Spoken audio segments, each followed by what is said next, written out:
We do have quorum. I'm going to call the meeting to order. I'm just going to advise anyone in the public gallery that they're welcome to use mobile devices as long as they are in airplane mode and that all devices are muted, and it's not permitted to take any photographs or record any part of the meeting.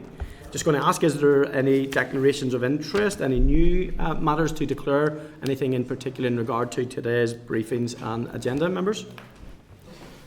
No, okay, and also just to note for the record that members Anya Murphy and John Blair will be joining us via Zoom. Are there any other apologies that we need to note? Chair, just to say I may have to leave shortly after 12 because of another issue to do with PAC. Not a problem, thank you very much, Tom. Thank you. Thanks. Okay, guys. So agenda item 2, chairperson's business.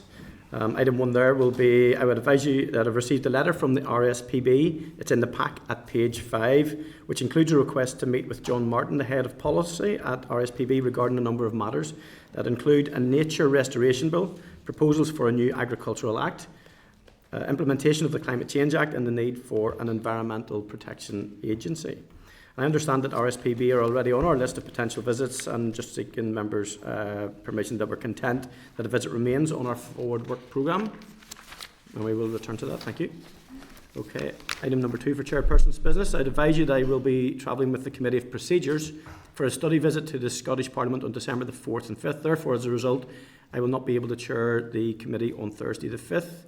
And that's at page 6 of the pack, which refers to that. And I'm just asking the Vice Chair Declan if you're available to chair the meeting on the 5th, Declan? Yeah.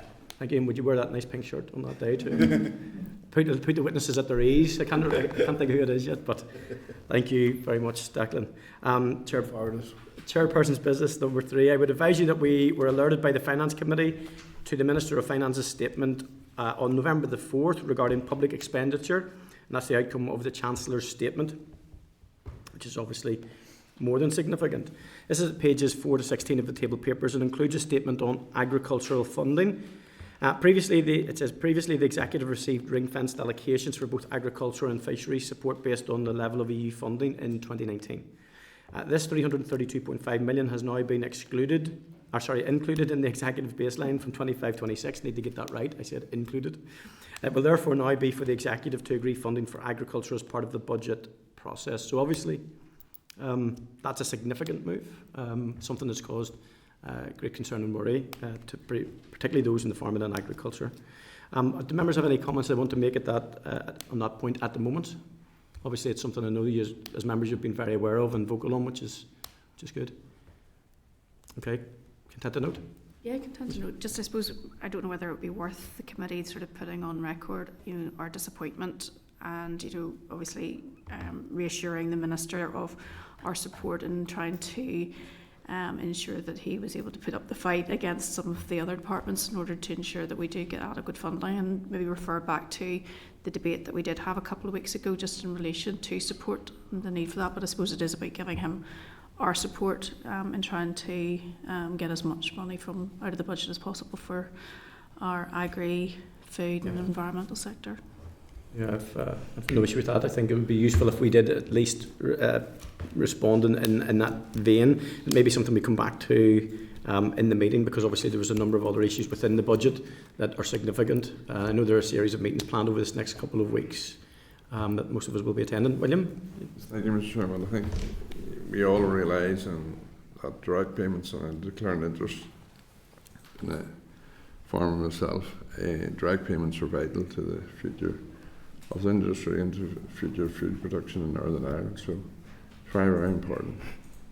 Well, absolutely. I think a very clear picture, and I think there's no doubt it's been picked up in the debates that the family farming sector in Northern Ireland is distinctly different than it is in the rest of GB. Whether it's in and around the property relief and the price of land and that notional value and stuff is going to impact even more. The heritage tax issue is a massive issue. Yes. Massive. Okay. Content, Clerk, then that we do draft a letter of response to the Minister in this regard. We do have the Minister on the 28th, and obviously it's only a few weeks away, so we'll get the letter in advance of that, and that should give us a good opportunity in advance of his attendance also to ensure that at that meeting we do cover some ground. Content? Thank you.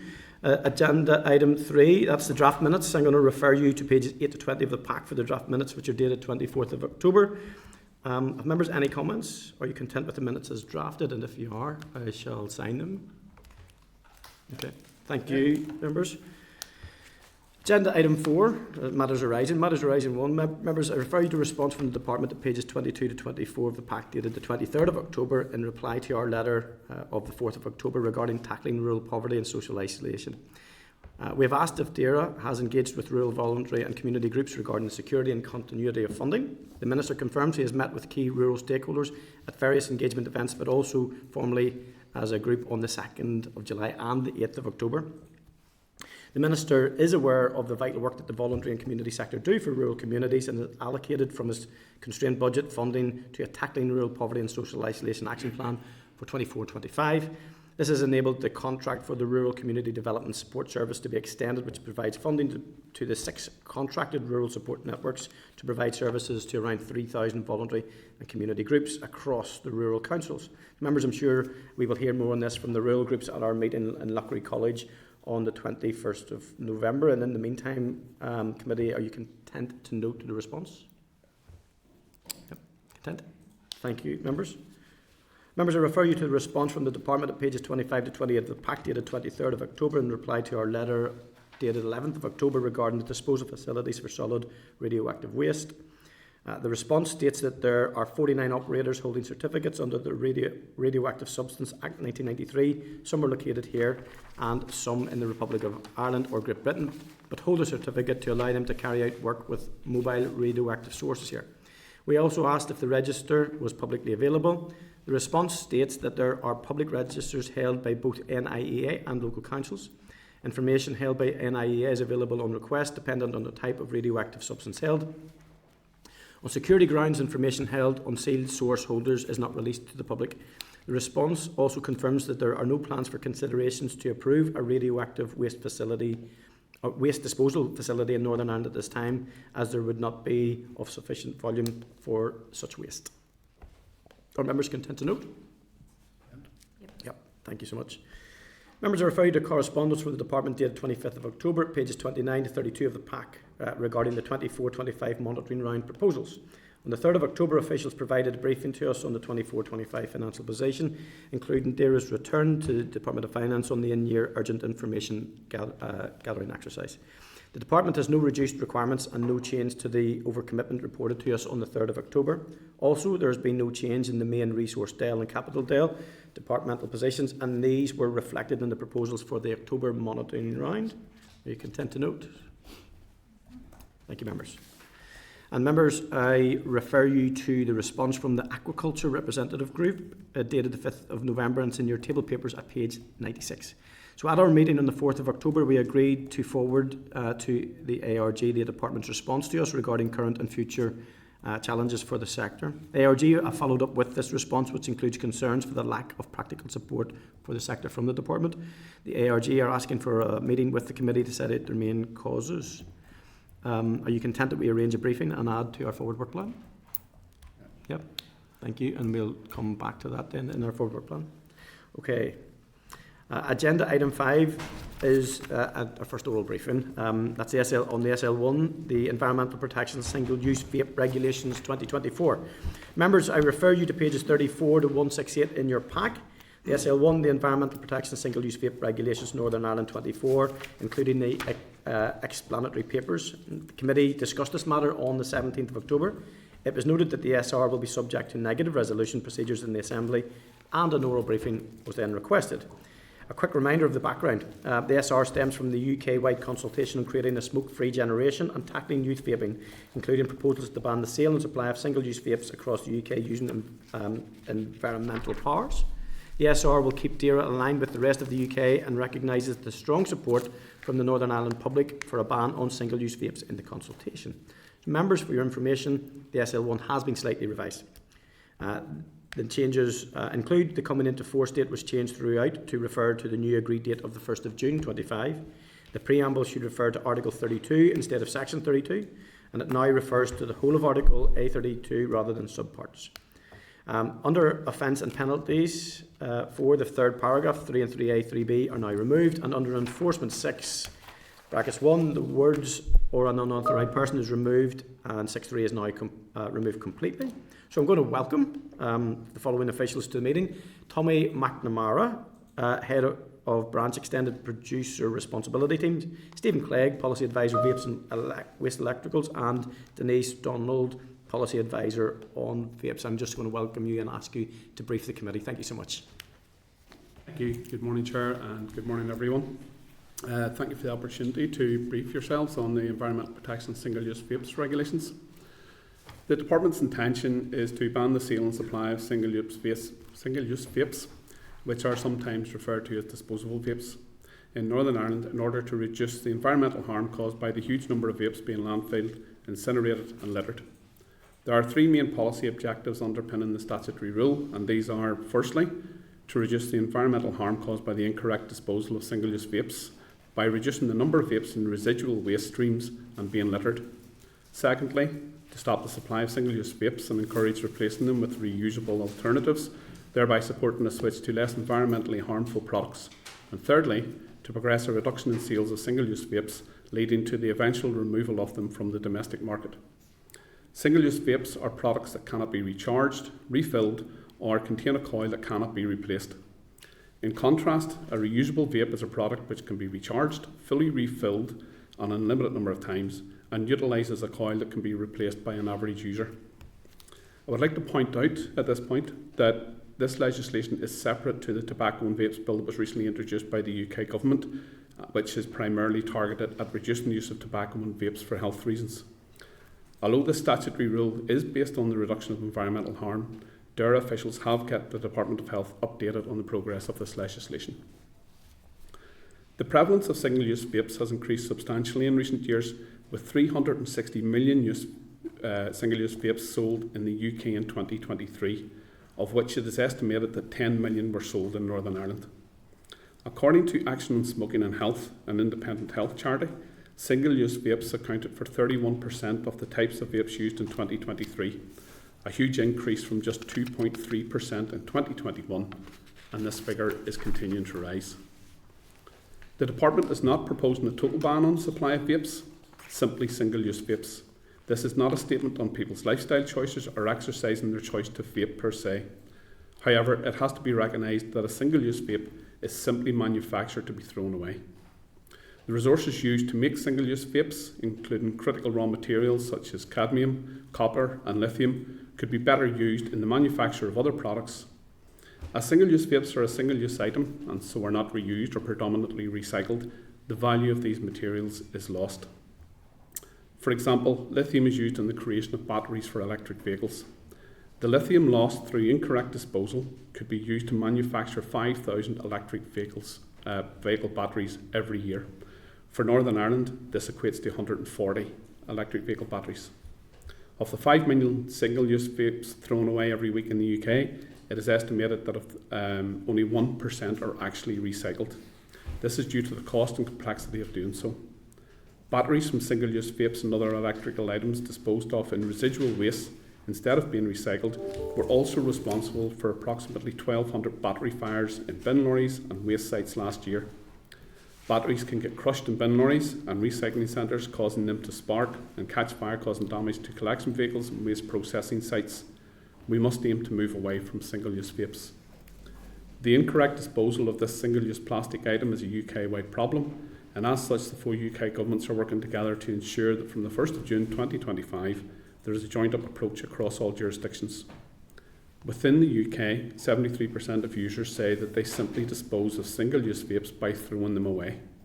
This equates to approximately 140,000 single-use vapes being thrown away each and every week in Northern Ireland, which, apart from causing littering and disposal issues, leads us far from the circular economy that we are all trying to build.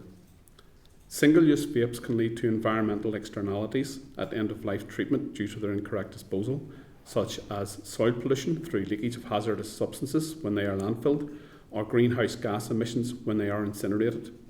The littering of single-use vapes costs public money to clean up and imposes other costs in society, including visual pollution and environmental harm. The materials in single-use vapes can lead to dangerous chemicals entering the environment, leaching into soil, groundwater and waterways. Executive approval to introduce legislation to tackle the environmental impact of single-use vapes by means of a ban was secured in March 2024.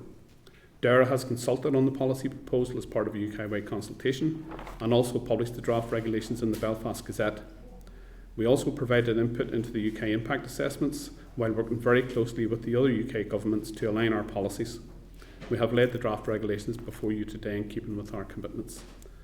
Once laid, this legislation will ban the sale and supply of single-use vapes in the course of businesses in Northern Ireland from the 1st of June 2025. That date was agreed by ministers in each UK government. The ban on single-use vapes will therefore be effective UK-wide from the 1st of June 2025. Thank you. Thank you so much. That was very good. Some interesting stats in there, particularly around the potential. Obviously, we'll probably waste the opportunity for the recycling in terms of the electric batteries for vehicles and stuff. It's quite startling to think of that going into unmanaged waste and the problems that will create. I've just got one question in particular, if that's okay, and then I'll invite questions from members, if that's okay with you. I know that it's widely expected that the ban will be enforced by existing council environmental health protection officers, and that any additional cost of enforcement will be, it's been touted that it will be better understood, obviously, as it's been implemented. Can you outline to us why it maybe hasn't been bottomed out in advance and scaled, and has any engagement taken place with local councils in that effect, and what has been that feedback? Thank you. Yeah, well, this is, as you're aware, this is a UK government-driven priority to ban it, and the four UK governments are acting in unison to do it from a specific date. So we have been constrained by time, but the department that's primarily why we haven't got the enforcement regime bottomed out yet, as you correctly say. However, we are currently in discussions with local councils and with Solace to establish an effective and efficient regime. We are confident it will be in place by the 1st of June. Okay. Thank you very much. I appreciate that assurance. Declan. Thank you, Chair. And those are our starting statistics. The fact that there's 10 million of those single-use vapes disposed of here each year, and the environmental impact, and of course the health impact as well. I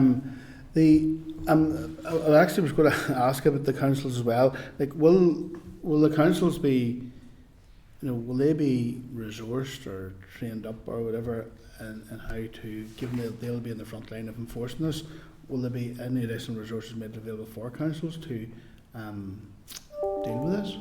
Well, the resource issue is part of the discussions. One of the issues we face at the minute is the difficulty in quantifying exactly what the cost resource is going to be, and we're going to have to rely on the councils to provide us with information on that. So that will form part of it, and based on what we find out, once we can establish some quantifiable data as to what the cost will be, then that will be discussed with them at that point as to how the future funding would be provided. And see the legislation, is the legislation targeted at people selling them or possession of them, of the single-use vapes? It's targeted specifically at the supply in the course of a business. So you have to be doing it by way of supply. So that includes selling them, or if you're supplying them, as part of a product giveaway, promotional campaign or something.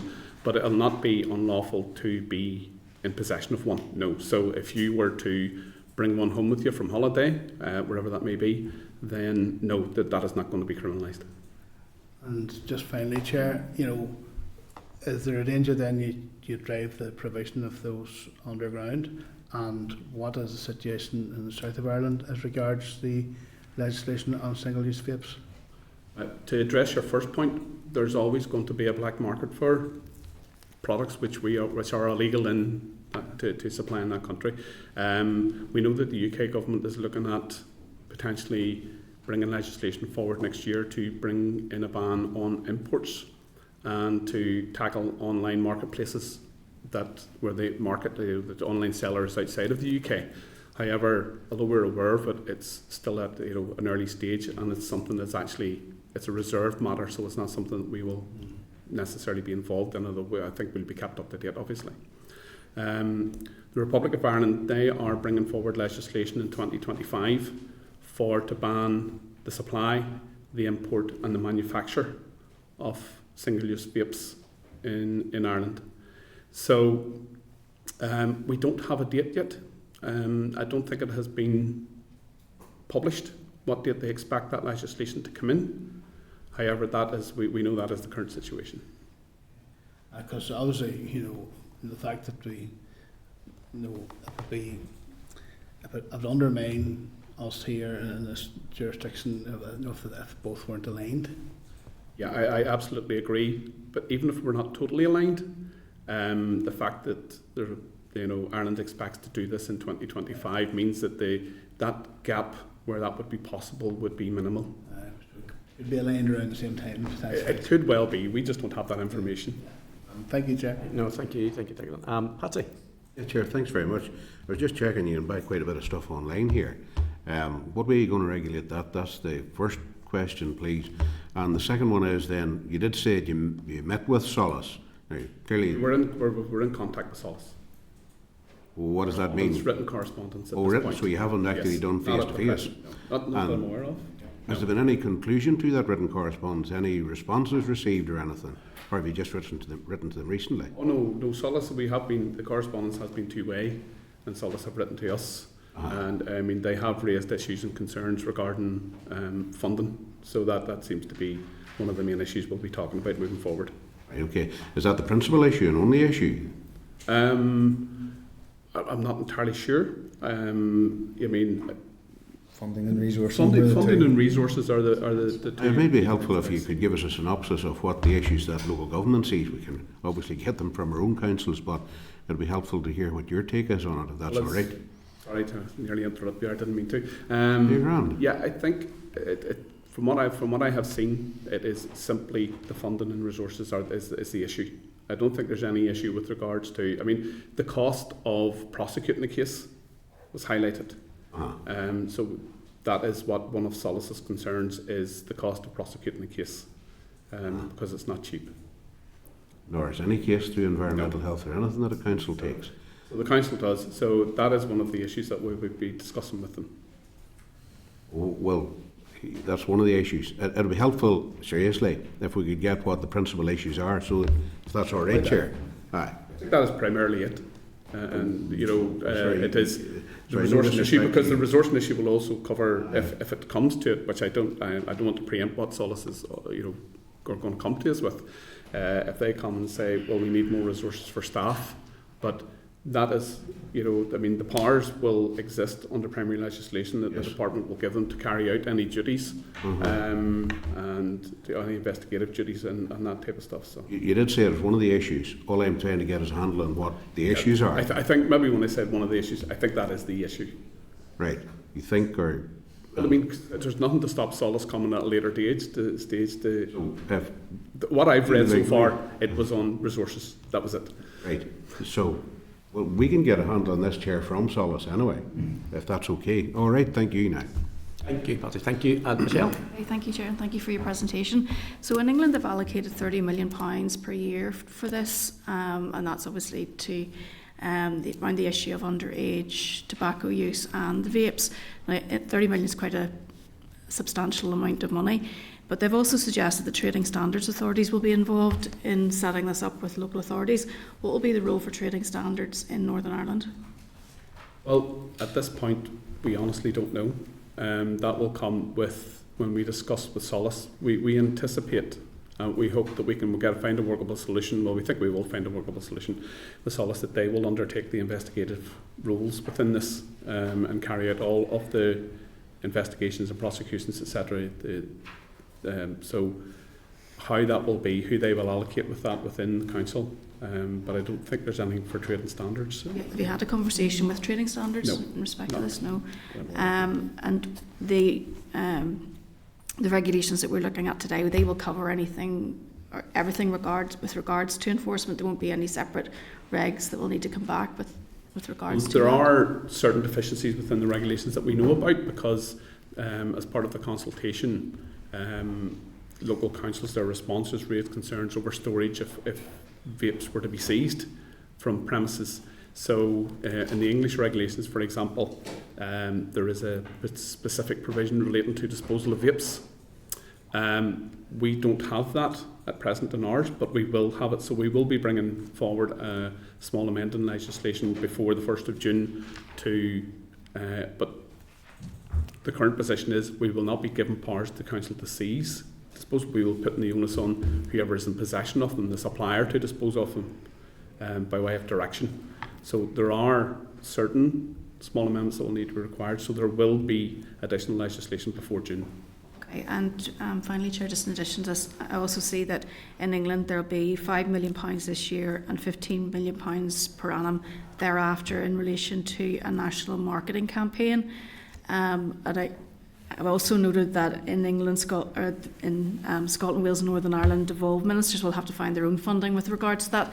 Is there a plan to have a campaign in Northern Ireland, and will the burden of that fall within the DAERA budget, or because there's obviously associated health issues, will this be maybe a cross-departmental or an executive campaign? Ask my colleague Stephen to answer that, please. We have actually started an initial conversation with the Department of Health colleagues to understand their comms strategy. We have a comms strategy including press releases and social media at a DAERA level, and we're trying to look at the benefits of maybe combining that messaging. As for the funding, we're still waiting on word following the recent budget of what a portion we may or may not get on that, and what that might make available to us. So we could be in a place where we have regulations going through, but actually not have any budget to tell anybody about what's coming in. Certainly a concern, yes. Okay. Waiting to hear on more budget, yeah. Okay. Thank you. Thank you. Could I just add, we will have a communication strategy where we will use what resources we are available to us at the minute to go out. We can use our online resources. For example, when the regulations get laid, we'll be issuing a press release. So we do have that at our disposal, and we'll be utilising that to the best of our ability. We're also working on drafting business guidance between all of the UK nations at the moment, which will be rolled out, through social media, our website, to give guidance to users and suppliers, businesses, so they're prepared for the legislation coming into force. Thank you. Can I just ask, does the unit within the department have enough resource to do this in time, to ensure that there isn't any sort of lag in Northern Ireland vis-a-vis the rest of the regions of the UK, and potentially with the stuff coming through in the Republic? We are stressed for resources, as is everybody, but I think we do have enough resources to make sure this is coming in time. It's a departmental priority as well as a UK governmental priority, and as I said, the big thing that is just outstanding is that resource issue with regards to enforcement, which we think we're confident we will have in place by June. And just one final question, if you don't mind. I said I was only going to ask one, but there's more on the phone there. So obviously this sits, as you said at the start of your presentation, slightly separate from the Department of Health's drive to reduce or eradicate smoking by whatever it is. Is there any ongoing sort of mapping done with the Department of Health? Is there any crossovers, identified crossovers? There's certainly benefits with both strategies, but is it a live piece of work that is done interdepartmental, or? Well, we do keep them apprised of what we're doing, but when it comes, especially to laying legislation, we have to be very careful, because we cannot take health concerns into consideration when we're bringing forward the legislation, because it's outside the scope of the primary powers that allow us to do so.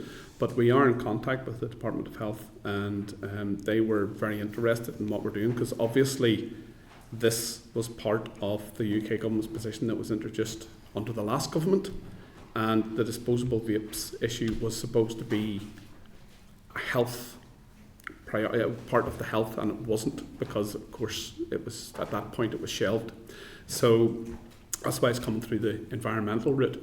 But we do keep in contact with health, but there's no mapping process per se. Okay, no problem. Thank you very much for your presentation. Thank you for answering the questions. And if members are content.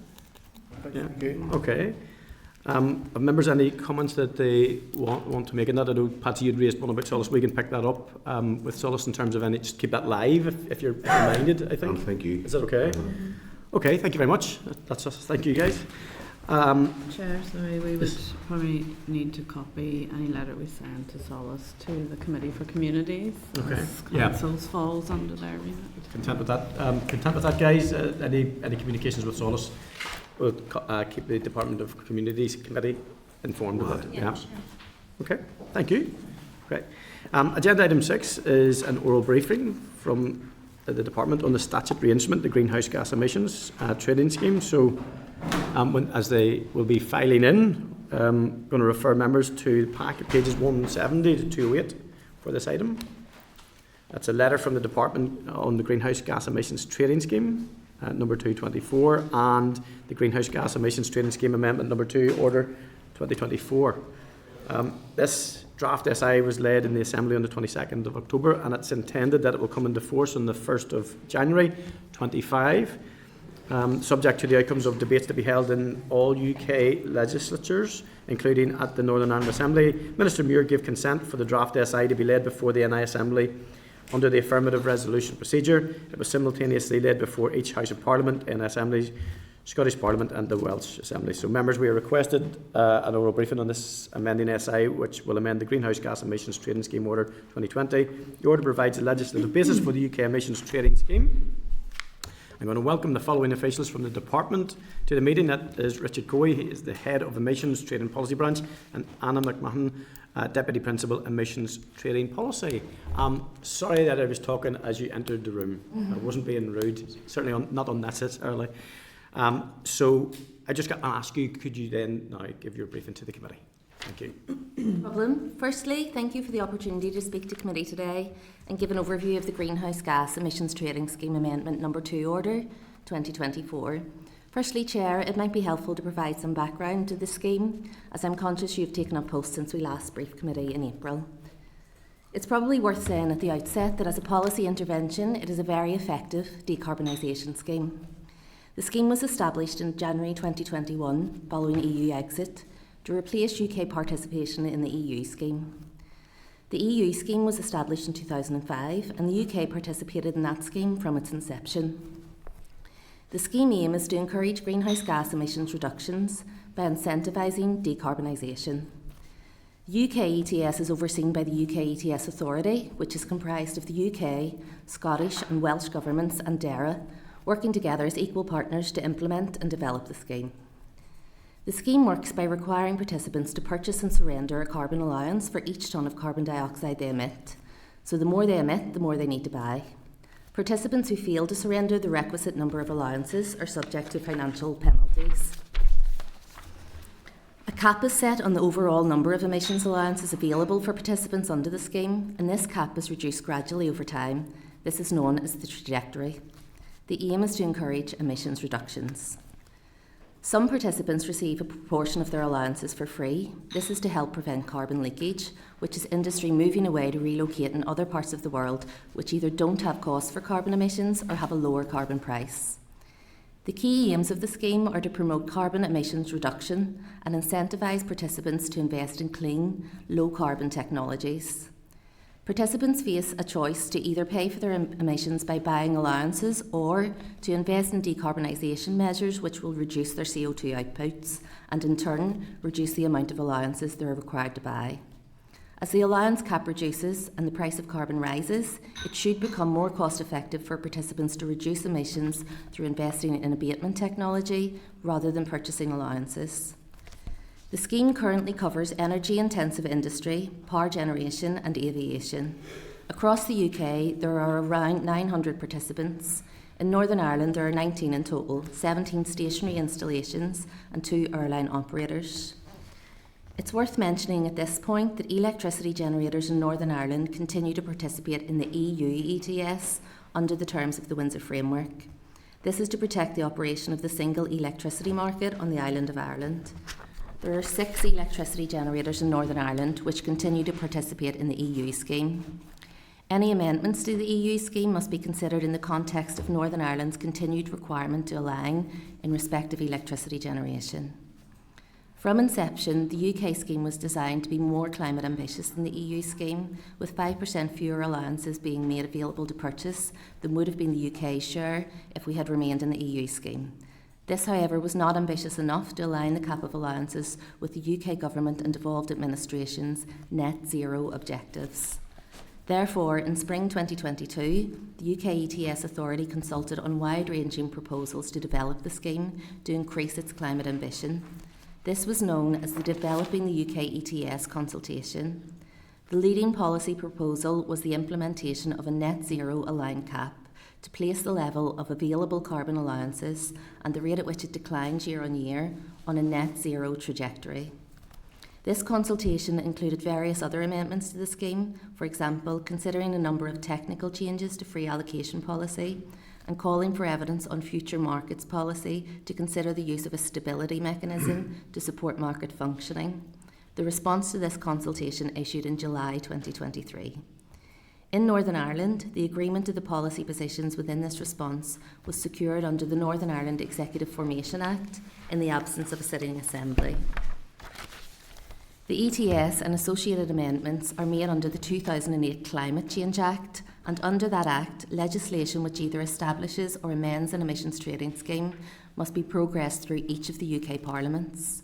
In respect of the UK ETS, this means that each amending statutory instrument must be laid before and be subject to scrutiny by the Northern Ireland Assembly. I'll now move on to speak about the amendments introduced by the Greenhouse Gas Emissions Trading Scheme Amendment No. 2 Order 2024. Committee has been provided with a summary of these amendments in a letter from the DALO, which was considered at the 26th of September committee meeting. I will now summarise the changes that the legislation will make if approved. It will implement a reduction of the UK ETS cap to align with a net zero trajectory, consistent with net zero objectives. In order to deliver on commitments given in the government response to the Developing the UK ETS consultation, to which I've already referred, the number of allowances auctioned from 2024 onwards has already been reduced. This has been facilitated through amendments made to the UK ETS auctioning regulations under the Finance Act. This course of action was taken as it was not possible to bring forward the amendment to the 2020 order on a UK-wide basis while the Assembly was not sitting. To delay the implementation of the cap reduction would have resulted in a steeper reduction of availability of allowances from the previous cap to the net zero trajectory. The legislation will create a flexible reserve of allowances which will be stocked from allowances such as those which remain unallocated, which may have been available to participants for free. This pot could be used, for example, for future market stability purposes. The legislation will also extend UK ETS amendments previously implemented in Great Britain to Northern Ireland to ensure that the policy implementation is consistent across the UK. This includes technical changes, namely capping the maximum amount of free allocation aircraft operators are eligible to receive, amending the classification and free allocation entitlement of electricity generators, and clarifying the treatment of carbon capture and storage plants. To note, there are no current Northern Ireland installations which will be affected by these changes. The order will extend the scope of the scheme to include flights from Northern Ireland to Switzerland. Presently, only flights from Great Britain to Switzerland are within scope. This will ensure uniformity of approach across the UK. On a UK-wide basis, it will expand the scope of the scheme to include CO2 venting process emissions from the upstream oil and gas sector, removing any perverse incentive for operators to vent CO2 to avoid costs. At present, this does not affect any Northern Ireland installations. It will introduce both a civil penalty for failure to submit information to regulators and a deficit notice for instances where participants fail to surrender sufficient allowances for their emissions by the surrender deadline. It also introduces amendments to ensure a more consistent approach by regulators in the application of such penalties. So these are the main elements of the legislation. The amendments are mainly of a technical and operational nature and implement a net zero aligned emissions cap. This emissions cap is consistent with the UK and devolved administration's decarbonisation trajectories for the sectors within scope. The order does not extend the scope of the scheme to additional industrial sectors at this time. I thank the members for their time and their interest in the scheme and the amending order. I will now hand over to my colleague Richard Cooey to take any questions that members may have. Okay. Well, I have nothing further to add to what Anna said there. So I'm happy to take any questions members might have in relation to either the ETS in general or the amending order. Thank you, Anna and Richard, and it was really good for you to recognise that I'm pretty new to the post and to give that's a pretty good briefing. There's still quite a bit for me to get my head around. So the draft SI extends the provision to Northern Ireland, which currently applies in GB, obviously, as you've pointed out, and obviously we weren't able to apply that over this last few years when we didn't have the Assembly. During that time, were there any difficulties in operating the scheme, and were there any variances over that period? There weren't, because the amendments that were applied on a GB only basis currently, at the time and currently, don't actually affect any Northern Ireland installations. Now, the amendments that were made were the capping of aviation free allocation to 100% of aviation emissions. We have 2 aviation registered operators in Northern Ireland, but neither of those 2 operators receive free allocation, so they weren't affected by that change. In terms of the changes with respect to electricity generation, there is a proposed amendment whereby electricity generators who don't currently receive any free allocation could potentially be eligible for free allocation if they produce electricity by high efficiency cogeneration, which is basically recovering heat from the electricity generation process. None of our electricity generators do that, and in any case our electricity generators are still participating in the EU scheme under the terms of the Windsor Framework, so they weren't affected by that particular amendment.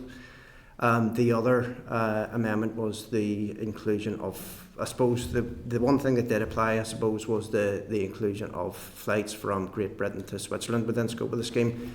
So up until now, the flights from Northern Ireland to Switzerland haven't been within scope of the scheme, but in the overall scheme of things, I'm not aware of the exact percentage, but it's quite a small percentage in terms of the overall flights from UK to Switzerland that originate from Northern Ireland.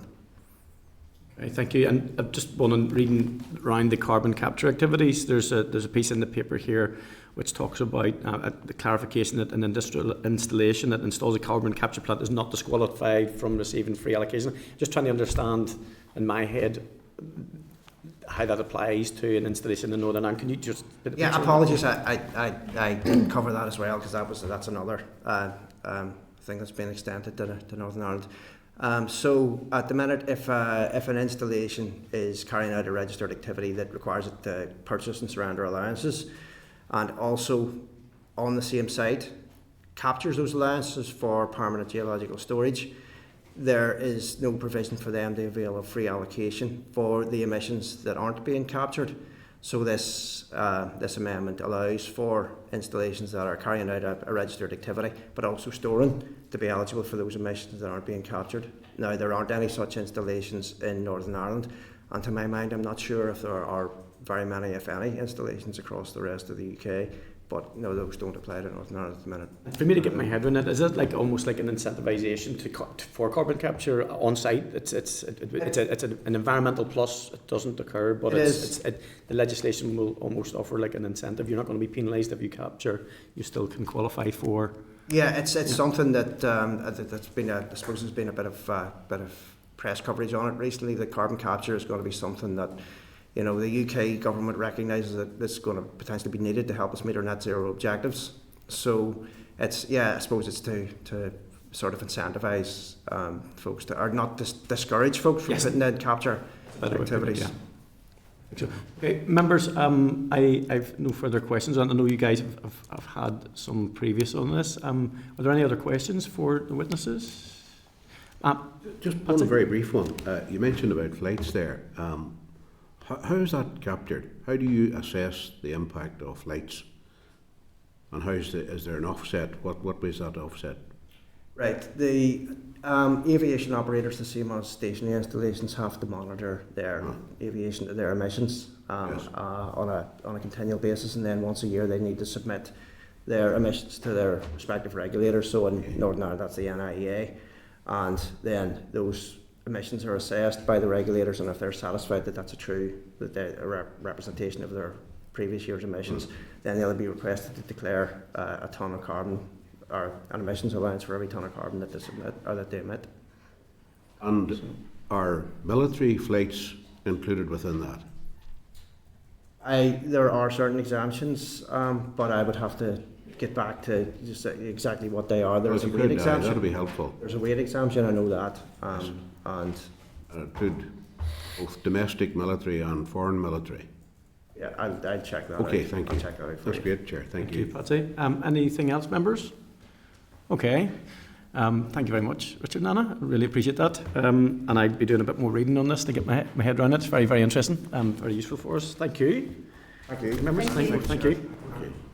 Okay, members, as we've heard, the SI will come into force on 1st of January 2025. And I'm sure we will return to that both here and possibly in the chamber. Okay, agenda item 7 is a briefing from the Ulster Angling Federation. On the other side of this briefing, I'm going to suggest we just take a 5-minute break, if that's okay. So I'm going to refer members to the briefing paper and pack at pages 210 to 211. The Ulster Angling Federation is the official voice for angling clubs throughout Northern Ireland, has been committed to serving the angling community since the 1930s. That includes game course and sea angling. It has a membership base comprising of around 60 clubs and approximately 8,000 individual anglers, so it is an organisation of some scale. The Federation works in close collaboration with the NICS departments, public bodies and other angling stakeholders. So we have a delegation from the Angling Federation. They are Gary Houston, the Chair, Jim Hockey, Treasurer, David Thompson, Club Development Officer, Robbie Marshall, Director, Ulster Angling Federation. Amendment. Yes, I see there's an amendment. Yes. I have Robbie's on holiday, so I've Yep. stood in. 2 Robbies, no one buildings, too much. Too much. Absolutely. The 2 Robbies. Well, listen, thank you so much for attending today, guys. I have just introduced you to the members, and I'm going to ask you then to brief the committee, if you would. Thank you. Okay, Robbie, I'm Gary Houston, Chairman of the Federation, so I'll just run through quickly the issues that we want to discuss, and then I'll give you guys the opportunity to come back and question us a wee bit more detail, okay? So, we're a national governing body for angling. We represent sea, course and game anglers, and we have about 8,000 members across Northern Ireland. So really we see our role as trying to help DAERA achieve its objectives in terms of the programme for government, in terms for its environmental improvement plan to basically push out angling as a sport and get kids angling, get women angling, help people with their mental health, social prescribing. We do all those things, so we see it as our key role to do that. We also have a big, huge team of private water bailiffs that are court appointed by magistrates. And we would like to see, especially NIA, using those people to help, target pollution along rivers, lift samples. That's always been a challenge with NIA. I think I've been talking to them about that for 20 years. But, we have a large resource, we have a big number of those private water bailiffs that can help. The second point is there is an ongoing, basically managed decline, if you like, within DAERA and inland fisheries in basically the promotion and development of angling. They have stopped doing that.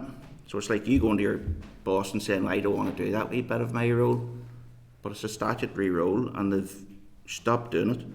There's also a lot of their statutory role that they're not doing as well, and bits that they're not doing competently either. So there's a huge problem within inland fisheries. We see ourselves as the ones that are promoting development angling. In the last few months we've produced a new website. We push forward, train coaches. We've started a Fishing for Schools programme with a charity in England, and we've rolled that out across a couple of schools.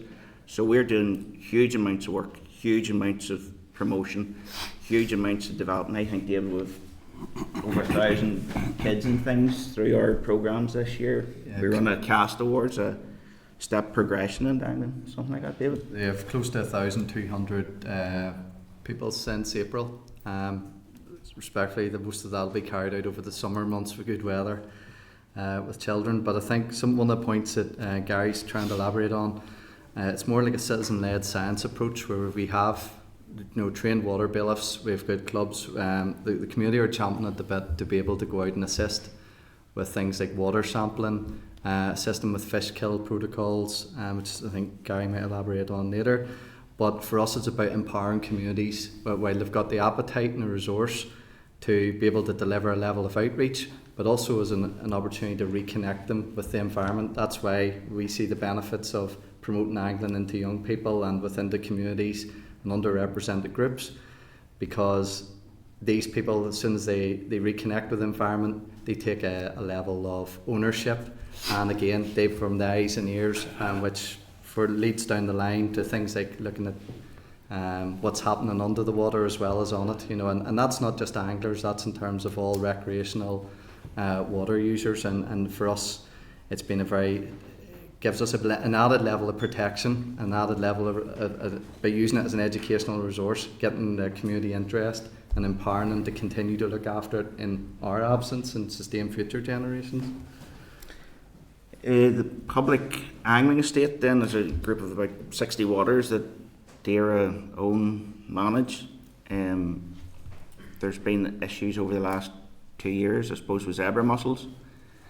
Whether that's used as an excuse or not, or it's just down to funding, is debatable.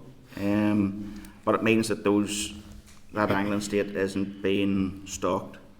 So there's permits being sold for that don't have the same value because there's not fish in these waters. So that's a huge problem.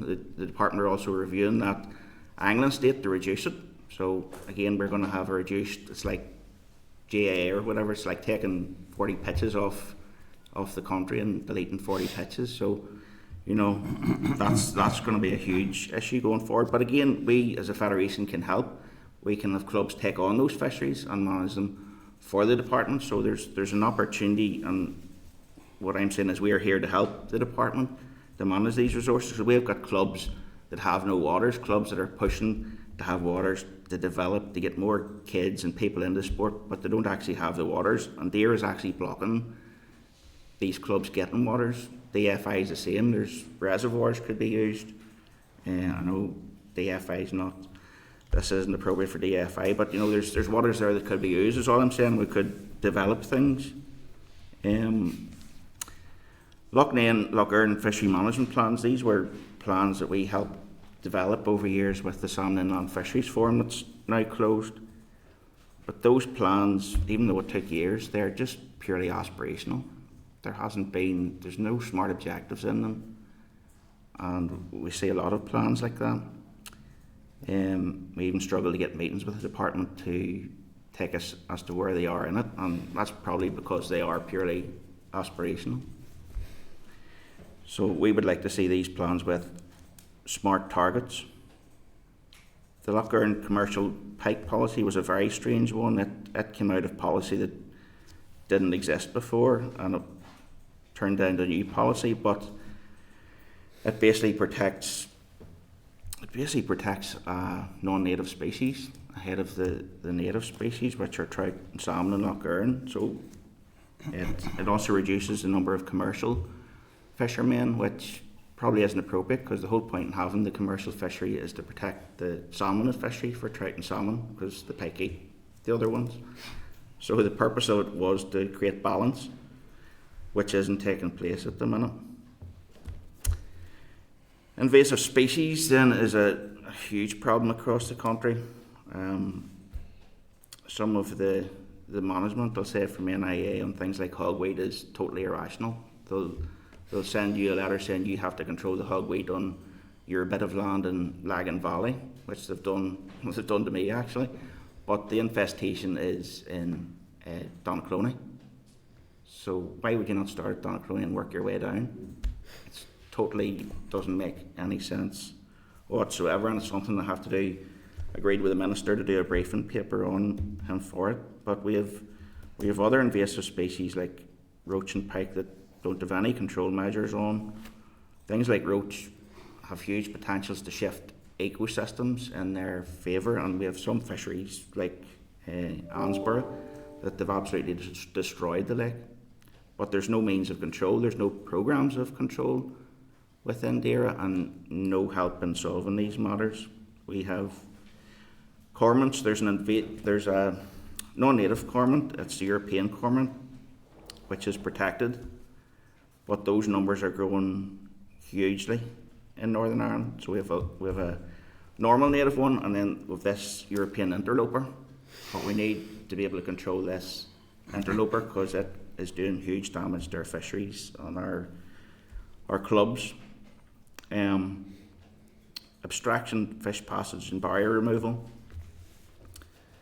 The teams are very small within NIA abstraction team. I think there's three people working for it, and there's a huge amount of abstraction issues from thousands of crumbling old mill infrastructures. You know, in Lisburn, Robbie, how much those old Hilden mills, all those infrastructures, weirs, sluices, they're all crumbling. You have a very small team in NIA, and you have a very small team in inland fisheries working together, trying to get through these things, get fish up, fish passes and stuff, and it's not working. It's not working. Even where they combine together, it's not working. Things like the Crumlin situation, where you have a river dry for most of the year, isn't acceptable. Even when it goes to court, the judge is admonishing the departments because it's totally crazy what they're bringing forward, allowing fish passes to be dry for most of the year against the Fisheries Act. The Camoan up in Oma, it's ridiculous. They built a hydro there, turned the hydro on, it completely emptied the river. It's total nuts and crazy and not managed in any effective way. The Southern government has just put in place a team of 22 people looking at barrier removal, taking out weirs. We don't have any barrier removal programme in Northern Ireland, even though we've been giving out about it for 20 years. So, you know, there's no programme, there's no plan, and that's within that Water Framework Directive targets. Water quality is a big thing to anglers because we're probably the only sport that doesn't worry about what's above the water. We worry about what's beneath the water. So the fish life, the plant life, the insects, what's in the insects, you know, the chemicals in the water. So, you know, we do things like river flight partnerships where we monitor invertebrates, we monitor fish populations, and again, you know, we have a big team of bailiffs that are quite willing to help NIA and inland fisheries with anything they need to.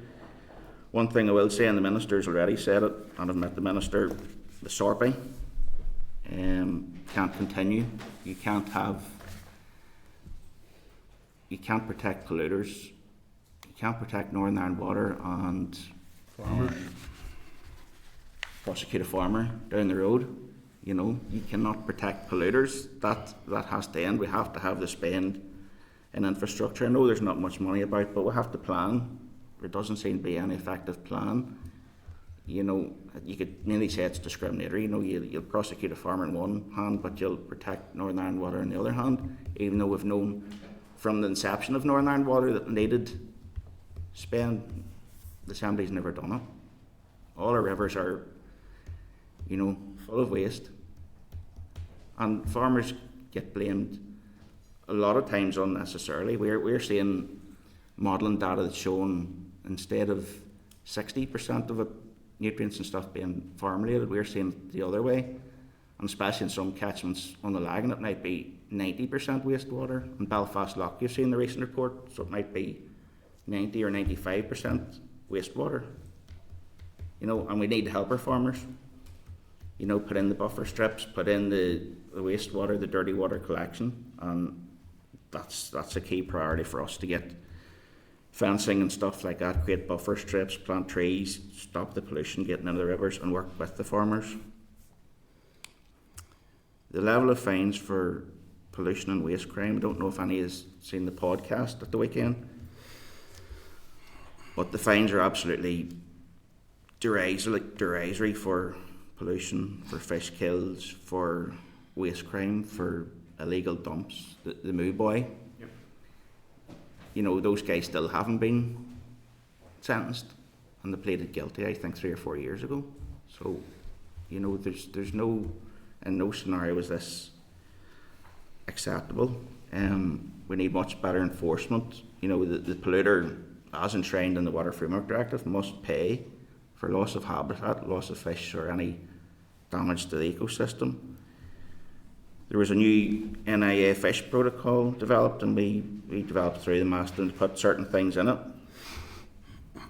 The first thing they did when they developed it says, well, we're not giving you a copy of it, don't even ask for it. Just what do you mean? Just don't even ask for it. Don't even do an FOI, because we're not giving you it. Just, but we've spent 2 years developing this with you. Well, we're not giving you it, and we're also not testing fish to see what happened. So that's just been in place a short while, and it has failed spectacularly in the last couple of weeks, where we've had 3 tonnes of fish killed in the special area of conservation of the Ballinderry River, and NIA didn't even form inland fisheries of the fish kill. So the whole protocol's completely failed. One silo doesn't tell the other silo what's happening, where the two of them should be working together.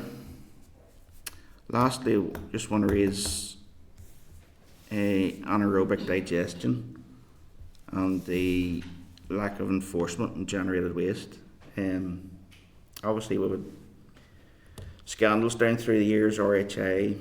This one is very similar. This one, the money's coming directly out of electricity bills, so maybe nobody notices it. Anaerobic digestion can be done in the right way and is in places in Northern Ireland, but generally there's a huge problem in digested and the control of digested. NIA have already told us they don't control it. They don't control it in the spreading season. So it's going out in the closed period. There's no enforcement, and there's been huge amounts of money thrown at it. Even in the Loughdale Management Plan, slurry separation is seen as a water quality improvement tool. Well, it looks like it's more going for growth than green growth. So what's the difference between going for growth and green growth? Not very much at the minute. But AD has the potential, and obviously it's big business. It's gasification of the gas network. You know, you put biomethane into the gas networks. All the big companies are involved, but I'm just raising a note of caution that unless the generation of waste is enforced, it's going to be a huge problem. Waste in general, from that podcast, we've seen our waste is going with plastic bottles getting burnt in Denmark. You know, tracked to Denmark. It asks a few questions. And Trevor, do you want to raise something on marine? If I may, apologies, I didn't introduce myself because Robbie knows me. Trevor Ogborn, also a director on the Federation. Firstly, I point out that waste crime is international, cross borders right into Europe.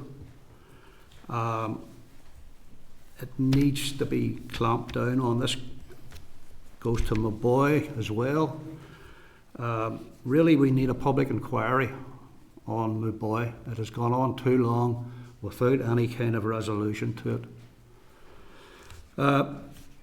Embargo on all new consents to discharge would be useful, because while DAERA have a statutory duty to review all existing consents, they have either failed or declined to do so. So until that's completed, we would request an embargo on all new consents to discharge.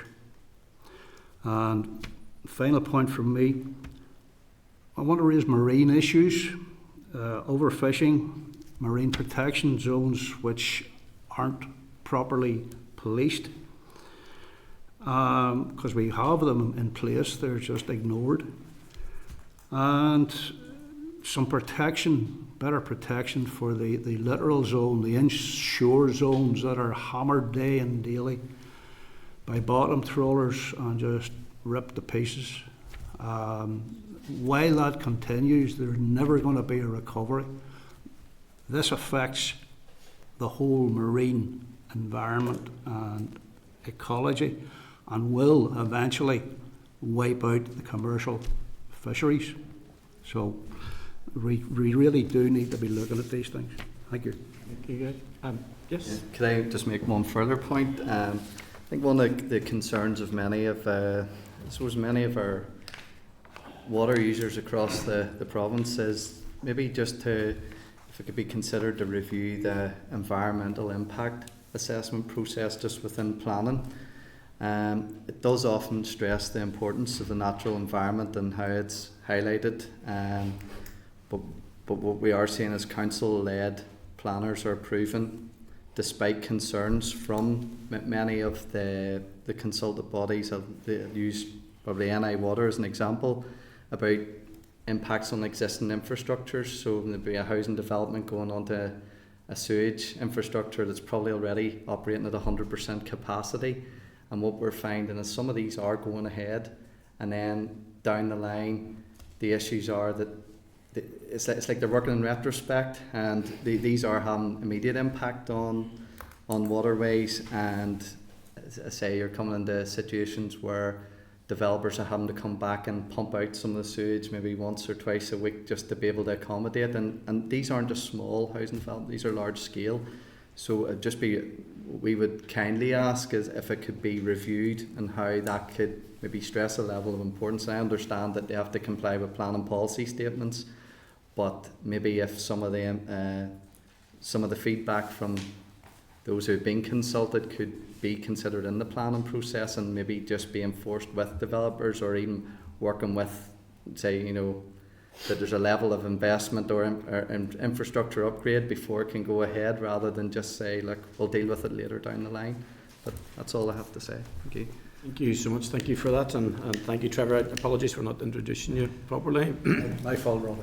No, not at all. No, thank you, guys. That was powerful. I'm going to just ask a few questions as chair, if that's okay. The first one is in regard to a statement that you made, Gary, in and around the department either failing to fulfil their statutory roles, or there was a line in there, if I quote you right, in terms of a managed decline. Could you maybe give us an example of what you believe where they're failing to fulfil their statutory obligations? There seems to be I guess it would be an engagement problem. I feel that there's people within the department that really don't want to engage. Probably happy to engage in their own wee silos between NIA and DARE and DFI, but as regards engaging with us, it becomes more difficult. So they closed the Salmon Inland Fisheries Forum last year, which was a forum where you had the commercial anglers and various groups all working together very well. They got the SIB in, Strategic Investment Board, in to do a review of it, with some very dubious statements like the forum wasn't working. The forum was working. The only problem with the forum was that DARE Inland Fisheries wouldn't do anything. And Jim actually resigned from it before the end as well. He got that fed up with it. But the forum worked very well. So it was pushed into another forum, the Angling Forum, which we sit on with all the other NGBs and Waterways Ireland and Inland Fisheries and the Lochs Agency. But they're now, Inland Fisheries now pulling out of that one as well and trying to close it. Probably this week, I think, or next week they're trying to close it. The strategic review of angling was a document done between the Lochs Agency, DARE, the Northern Ireland Tourist Board, Waterways Ireland. Again, they're looking to close that over the next few weeks. So that was where we were all working together and working to targets to improve angling, to improve promotion, development, all that good stuff, employee officers like David. That's what all that was about. So they're actually looking to, we thought they were actually going to review it and refresh it. They're actually trying to close that in the next few weeks as well. So anything to do with promotion and development of angling, they are managing their withdrawal from it. They are proposing to, I guess when Inland Fisheries was in decal, it was probably a better home for it. Department of Culture, Arts and Leisure, and that's moved to agriculture. There's a lot of officials laughed at us at the time and just said, well, wait do you see what happens to NIA, or wait do you see what happens to inland fisheries when it goes into agriculture? And one would guess that's actually what happened. They were right then what they were saying. So basically inland fisheries is trying to push the promotion to Northern Ireland Tourist Board, who has no interest. They're trying to push the development of angling to Sport NI, who can't take it on. Yes, they do provide us with funding to employ David and to do various outreach things, but they can't take on the whole, and it's not appropriate for them to take on the whole remit of angling. So they want to retain the statutory function. They want to retain a bit of the public angling estate and offload the rest of it somehow, and then charge us anglers for rod licences and for permits. Can I jump in here if you don't mind, because I'm going to have to be mindful of that, want to bring members in, and I do want to get my questions out. So, and this is not a rebuke in any way, Guy, but can we keep our answers sort of a wee bit more strong? It's brilliant stuff, by the way. It's just that there's other business, and I want to make sure everybody gets, because I want to get these questions in. I know, and it's not a declaration of interest, but I have visited one of the sites where Trevor was involved. What I would like you to do is as succinct as possible, give us an example or two of success where the Federation has worked and improved the outcomes in regards to fisheries, waterways, areas, environmental aspects, and particularly in around working with children in that educational space. Trevor, you had your hand up? Sorry, this one. Yeah. As a start, let's say,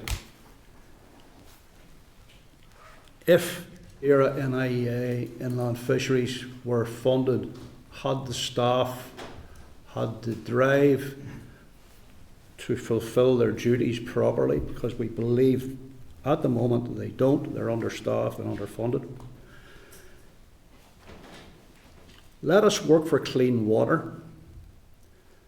The kids will find it. I grew up, wandered in a river without anybody worrying about me, learning about nature, fish, whatever.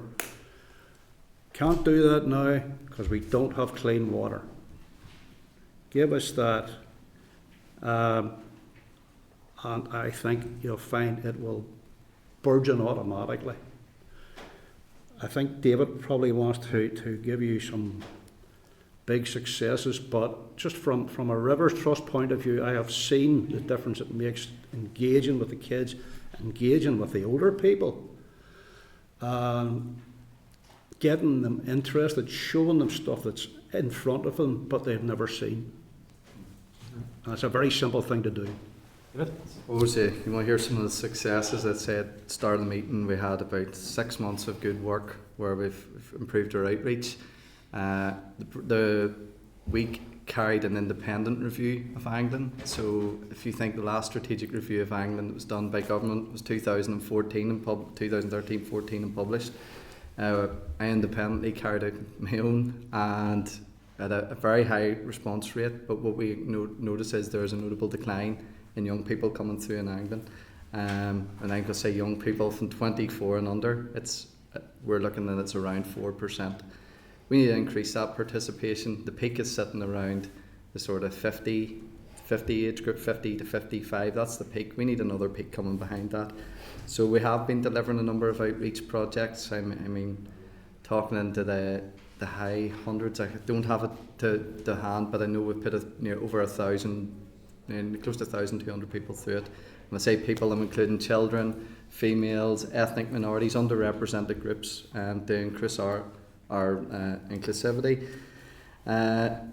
You're saying what successes? Well, I'll give you one. The Fishing for Schools, first time it's come across the water, and we delivered it, and we piloted it here. We have put nearly 100 school children through that. Going for some that suffer from rural deprivation, so they don't really get the social cohesion that you probably get in some of the urban environments, but equally we've went to the other extreme of its special educational needs. We've had children from, let's say, from real socially deprived urban areas, and we brought them out into the angling state as a means of education. And one of the things, and I hope I'm not speaking out of turn when I say this, we taken children from Belfast into think it was Newton Ards, and we know the distance is what, 13, 14 miles. There were some of those children had actually never been out of Belfast.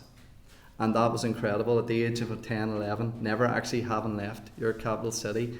So for me personally, there was so much value in doing that. I could see the responses and even how it was instantly impacting them. But the long-term impact, I have stayed engaged with the teachers and saying, how are these children getting on now? How they think? It's improved their confidence, it's improved their own well-being, but also their ability to work with others and work independently. So they're showing the levels of leadership and that different life skills, water safety being a very key one. But we have data metrics to support that and broken down per underrepresented group, and we want to use that as a foundation to grow that. But the key thing is some of these children are coming.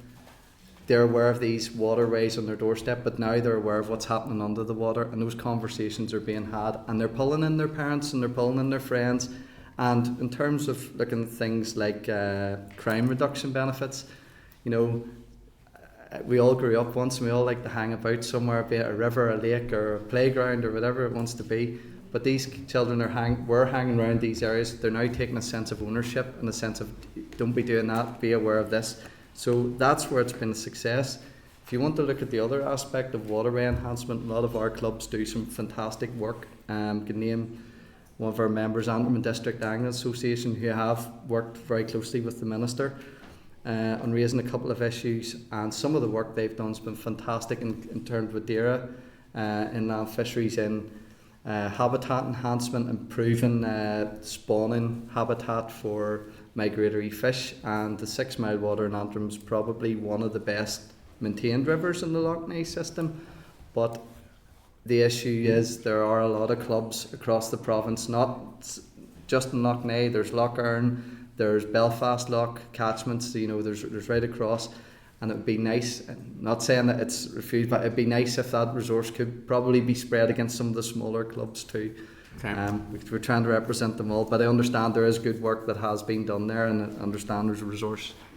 Thank you. Some of our clubs also have run their own wee hatcheries, so they grow the fish on, take the fish out of the river, grow them on, plant them back out, and doing some great work. Armagh Club, a great hatchery, Ballinderry, and others. But there's a problem in that there's no, because inland fisheries don't have any policy.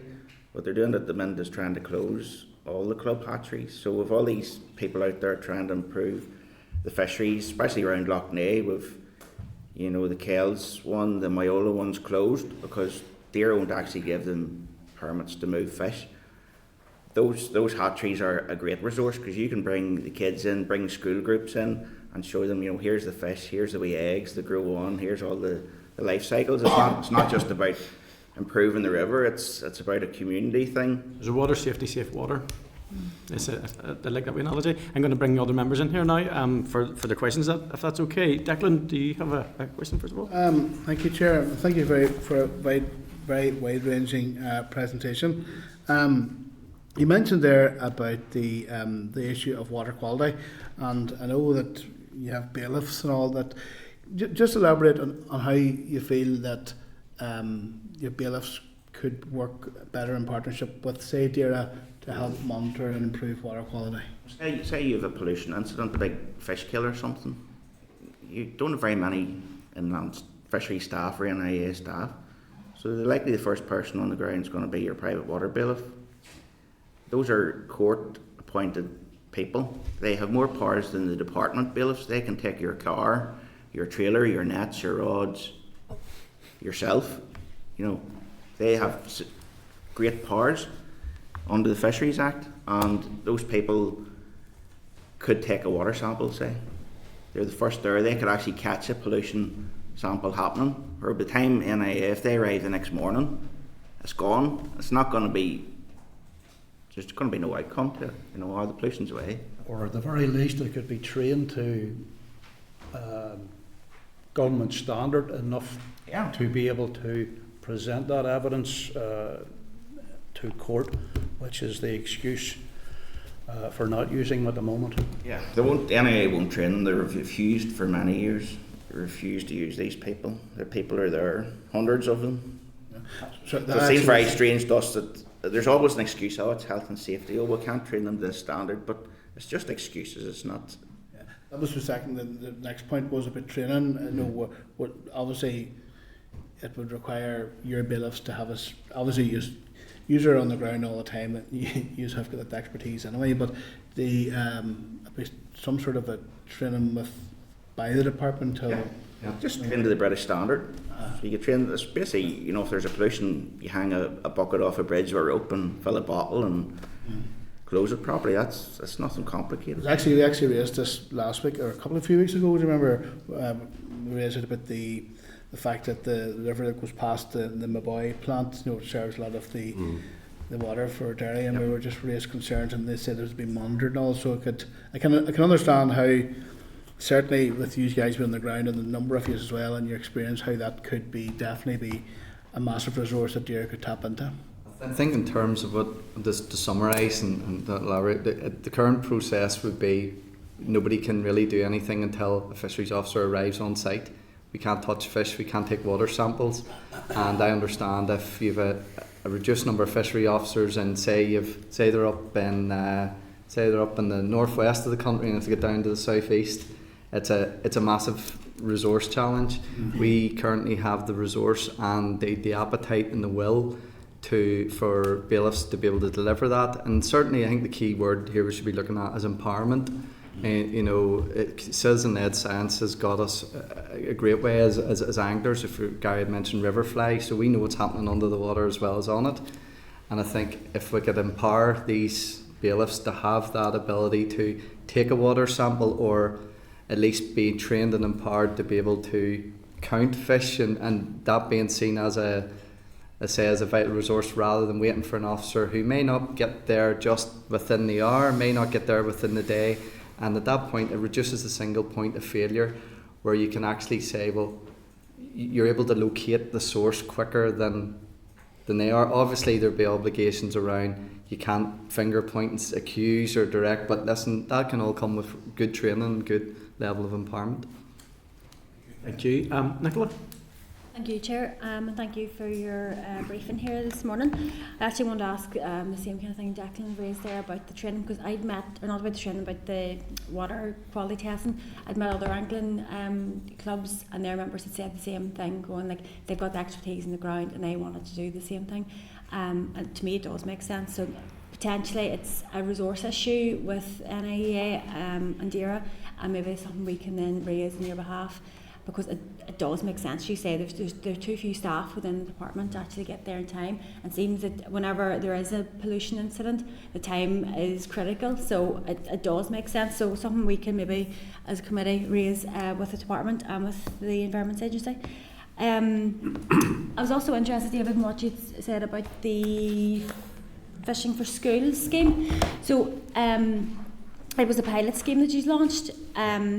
First of all, can you maybe give me some more information about, first of all, which schools, what criteria was used for schools to actually get this resource, and how specifically it helped children with special educational needs, and if it was a pilot scheme, where is it at now? Has it been rolled out any further? Okay, so yes, there were 3 schools selected across Northern Ireland, and we didn't have really any input into which schools were picked. That was mainland across the water, over in England. We were just given the names of schools. A lot of the schools across the province had applied, and they picked them. And of course they tried their very best to have the geographical spread. I think we had 1 Noma, 1 Dungannon and 1 within Belfast, but then the idea, it's really, really difficult to communicate the religious aspect of it with their communities, across there. So we have had no involvement in that. But saying that, there has been a diverse bunch of applicants in terms of age, special educational needs and educational ability, and location. So we have assisted with that. In terms of yes, that's the pilot. It has been rolled out. I think actually the closing date for the remainder of schools is actually this week, and there has already been an uptake in that. It's looking like we're going to be rolling it out again on behalf of the Fishing for Schools from across the water. In terms of Can I just point out that we do have at least one senior coach who is qualified not only in angling, in other disciplines. He has also gone ahead and got himself qualified for dealing with mental health patients, and he has offered his services as part of the Angling for Health program. So he's well capable of working on these groups. Social prescribing, I think. Yes, that's what I was looking for. I think going back to what you were saying there, Nicola, was it's again empowering communities. There are a lack of coaches in certain areas. You know, some areas in the province better resourced than others. We kind of want to ensure there's a geographical spread of those to accommodate the areas of need. How we monitor an impact for special education needs, that was a great question. One is actually being on the ground and you can see it yourself. Secondly, we do a post-project evaluation where we will chat with the coaches, what worked well, what was good. Obviously you have limitations about interviewing children, but you've got the teachers, they're going to see the long-term impact. How's their behaviour changed? What have they been doing? Has been anything? And we complete post-project evaluation so we can monitor how the long-term impact of the project. One of the things we do see is funding as a resource to continue that, because what we don't want to do is just give Robbie as an example here. We take Robbie and we teach him to fish and then we just leave him. Yeah. We don't come back. So there's an appetite to return, and we want to ensure that continuity and at least continuity and a progression. And that's not just for just children or special education needs, that's for all underrepresented groups. So that's a challenge we have. But certainly if you want to communicate after, I can provide you specific data. Yeah, no, it's helpful, and I think that sounds like a really positive scheme, and the same with the likes of the mental health coaches you're talking about there, Trevor. Like, it has huge benefits right across. The different people will use it, so I think it's something to focus on. Nature around water works for everybody. Yeah, absolutely, and anything we can do at the minute to improve that there is all for the better. I have one final question, and that's about the engagement you've had with similar bodies in the south. Obviously angling is very popular right across Ireland, and like our waterways are interconnected, so I just wonder what kind of engagement you do have with counterparts in the south or any other clubs in the south, and are there any supports or programmes that the Southern Government have that you'd like to see implemented here? Well, Trout Anglers Federation of Ireland, so they actually sit on our board as an observer. So we also work with the Angling Council of Ireland, who are the recognised governing body in Ireland, plus we work with the other two national governing bodies in Northern Ireland, who are the Irish Federation of Sea Anglers and the National Coarse Fishing Federation of Ireland. So we work together with all those bodies. Probably what we're doing, we run a system of cast awards, which is a step progression training for kids and people, and probably we have as good a training system as there is on the island of Ireland. There's a couple of different coach training systems and stuff, but what we have is good, and they actually copy us. We take it from the Angling Trust in England, so we work with them very closely as well, so we're working across all the islands. But the Angling Trust especially, they've got huge resource, so they let us copy all their resources. Our coaches are licensed with them as well, so we use them for a lot of our stuff and our coaching, training our coaches up and our kids. Just to come in where Gary's saying, we use their framework because it's regulated and each coach is health and safety trained. They can plan a session, deliver a session, risk assessments. But the key thing is they're safeguarding trained and they're access and eye trained or DBS checked. So we know if a coach comes through that system, we can be ensured that they're on a list that any parent can look up and go, actually, these guys are who they say they are, that's fine. Photographic ID as well. So it gives parents that level of reassurance, and when you are working with children, and again, that's something that I personally think should be nearly made mandatory if you are working with children, because children, because there are I do believe there are some sort of loopholes, safeguarding loopholes, where anybody can be a guide, anybody can be a coach. If we do it our way, the same way as our counterparts across the water are doing, it can be regulated, it can be enforced, and we're delivering it to their standards. But for what we're trying to do is set the bar and set the standard of how we'd like it to be across the province, so it's fair and safe for all participation. I point out that many of us are in clubs throughout the Republic, so we do have fingers on the pulse. I know Gary and myself, I got him into a Dublin club which is very active, both in competitions and right across the Republic, all the big leagues. Well, we're doing a lot of suppose, pushing governance with clubs, especially around safeguarding. You know, our coach educators, we actually train out safeguarding as part of our coach course. So they're trained, and all our coaches have a wee badge, a bit like that, with their, as Dave says, their photos on it. Mm-hmm. But that badge also means that their access and eyes up to date, their first aid's up to date, everything's up to date that they need, their safeguarding. But it's good to be, learning best practice from each other. Yeah, and I suppose just coming into, maybe I interpreted it wrong, but if we're looking at in sorts of funding streams for that, I will be honest, I think the funding streams one way, it's from, we don't have the access to the funding pots across the border, and that is a challenge to us. I mean, we obviously, every person that comes in here is going to ask for funding. I get that. We're kind of in the same boat, and we're going to say the same, but we had our funding cut in that, and what we've had to do is try and look at that community, empowering clubs, empowering communities to deliver that, but still there's a resource element to bring them up to a safe level where they can deliver these programmes on our behalf, and indeed make it safe for all participation. But saying the funding's one way, it's coming from the north, but it's not coming from the other end. But it would be really beneficial if there were anything anyone knew, or anywhere programs that we could link in with someone as a cross-border initiative, or that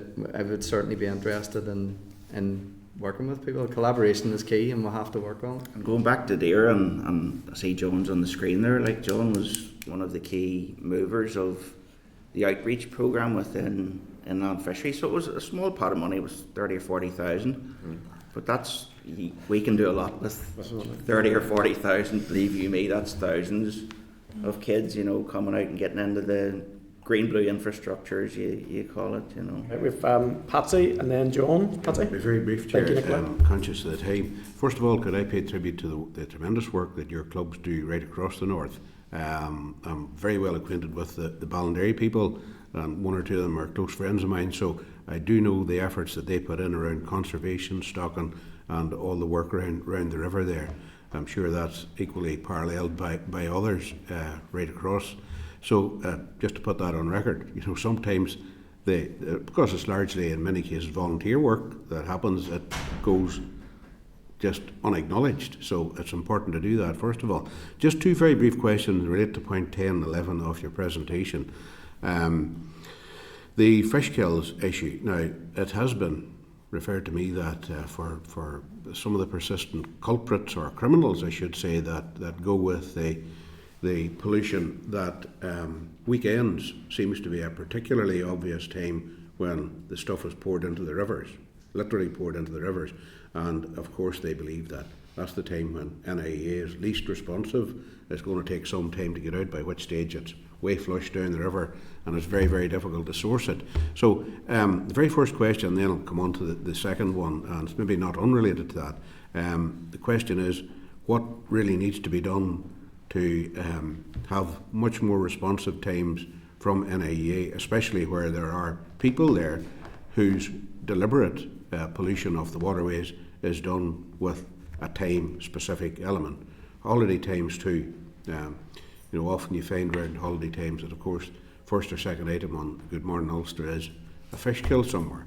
And you say to yourself, that at what point do people really smell the coffee and say this is very deliberate here? They only stretch the resources. Sorry, could I just come on to the next question, please, because you can answer both of them then, rather than having to come back independently again. The anaerobic digestion and the lack of enforcement of generated waste, if you could maybe expand on that too for me, because clearly if the government department is thinking of moving around slurry disposal, and a key element of the slurry disposal is even if you do get the solid compacted, you're going to have a lot of liquid waste there.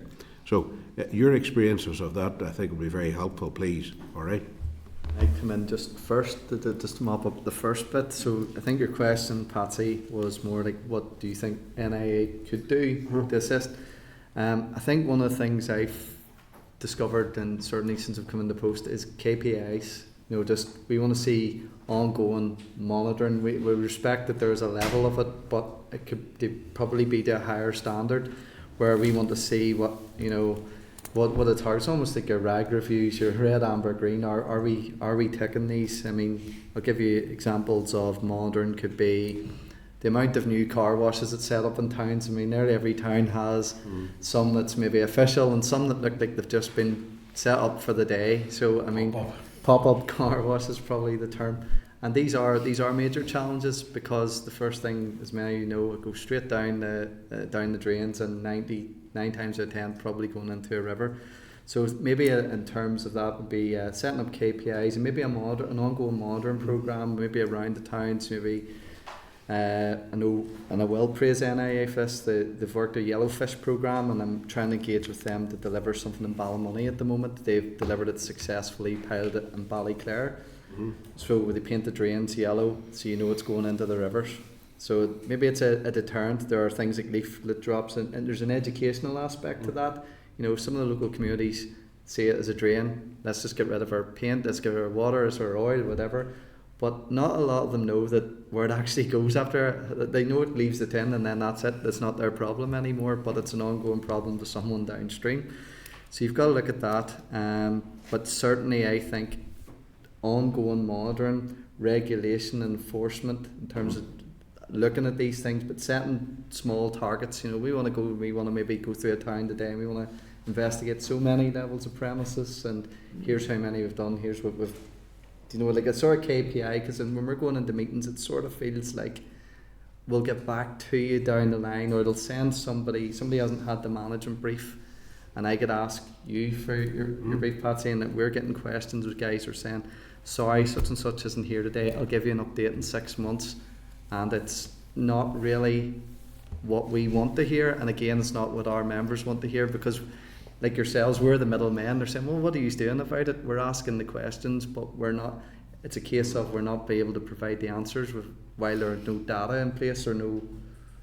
And as David says, we'd like in situ monitoring. So yes, for rivers, if there's a problem on a river, or generally like Lough Neagh, why is there not an in situ monitor in Lough Neagh to show us what the phosphate level is, what the nitrate level is, to see how we're doing, or some of the rivers? Because if you'd say you had an in situ monitor on the 6 Mile, for instance, you would see the peaks. You know, you would see the peaks in pollution, and you say, well, what's going on here? Why is there a peak at 12 o'clock at night, or on the 12th of July? Why is there a big spike? What happened on the 12th of July? Yes. But unless you're monitoring that continually, you're not going to see it. I'm sorry, by monitoring, do you mean a specific device? Yeah, right. Okay. In the river, in Lough Neagh. Yes. You know, float out in the boy or something Lough Neagh. Why can we not see what the phosphate levels are? What's the trend? And then you can trend everything and say, well, a certain time of year, maybe something's happening at that time of year that's pushing phosphate levels up, you know. Telemetric monitoring, as recommended by the OEP, is not cheap, but it's a hell of a lot cheaper than staff that you haven't got. In terms of AD then, yes, what we're saying is yes, it can be done right. There's great plants in Northern Ireland doing it right. Maybe that's more solid, maybe chicken thing coming in and they're doing it right, they're producing solids. Yes. But as you say, where you have a lot of liquid, digest it, really you're using manure and you're adding in grass to get the max amount of biogas. So you're starting off with one kind of waste, you're adding grass in, and you're ending up with a lot of waste, more than you started with. You're generating biogas, yes, but you're generating waste. A big fraction of that, as you have said, is liquid. So you'll have that solid bit separated off sometimes, and that can be dealt with and solidified, but you have a huge issue with the liquid waste. Then you've a huge issue with the close period. that we're in now. Where's all that liquid waste going? And when we're asking that question to NIA, we're not getting answers back. We are not getting answers back. What is going on here? And all we get is, well, we're not regulating it. But that's a huge problem, because your digested is digested. Yes. So as your dear staff have told us, those nitrates and phosphates are much more readily available in your digested than the stuff you started out with. So you've generated a whole pile of waste, and then you don't enforce it. You don't deal with it, and it goes out onto land in the closed period. So you're generating a huge water quality problem. Then all your water quality initiatives, your Lough Neagh Management Plan focuses on driving AD, driving biogas. So it's not actually green growth, it's going for growth. Okay, that's great. Thank you. Hey, Patsy, thank you. We'll certainly be getting our teeth into that a wee bit more. So I'm going to invite John Blair, if we can ensure that John's unmuted. And thanks for your patience, John. It's awfully hard sometimes to sit waiting on your turn. Chair, and my apologies that I couldn't be with you earlier because of another commitment here in Antrim.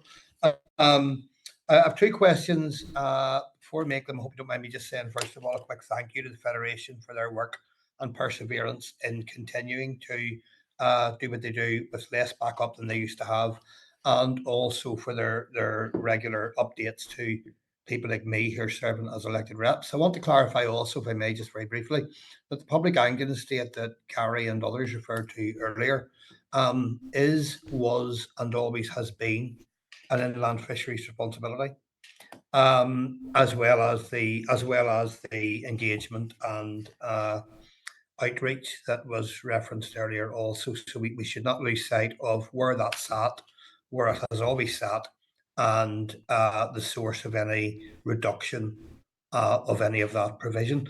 This has been touched on, but I'm not apologising for raising the subject again, because I really think we need to hear it. Do the panel agree that, as well as the social and community value of the Public Anglian Estate that's been mentioned, there is a huge opportunity to work on an interdepartmental basis as well in terms of health, mental health, and environmental awareness and protection of nature aspects as well? Well, I'll do my second yes. question now as well. Okay, man, John. Right. I hold your horses. There was reference made to the cessation of movement of fish in the Bann catchment in particular, and I just think it might be useful if that has been, if my calculations are correct, going on for, or that cessation has lasted more than a year. The Federation are probably better placed than me to give some indication of the impact that is having for smaller fisheries, not so small fisheries, and private fisheries that are also good social providers in our communities, because they are finding it extremely difficult to source fish for the continuation of their business. And I'm keen to hear the panel's thoughts on that and around the risk of some of these fisheries being closed because of the situation. Thank you, John. Panel, two questions.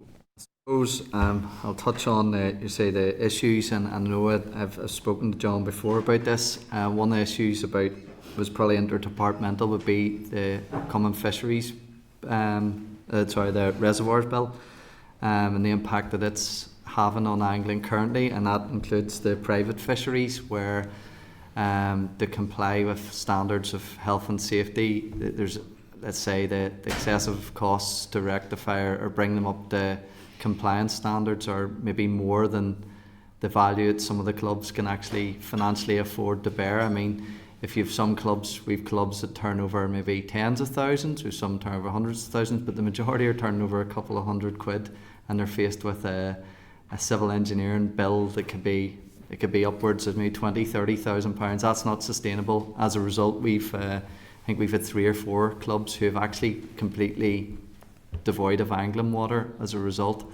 That's a massive challenge. That's impacting nearly close to 1,000 anglers, and there's a good geographical spread of that. But coming into the impact of movement of, so yes, John, I welcome your suggestion about interdepartmental opportunity. I think it's maybe the communication between there. On one hand, if we're to promote angling, and the other hand, we're taking it away, we've got to strike that fine balance, because things like that do impact our outreach. But if Gary, if you want to come in on the movement of fish, have you anything?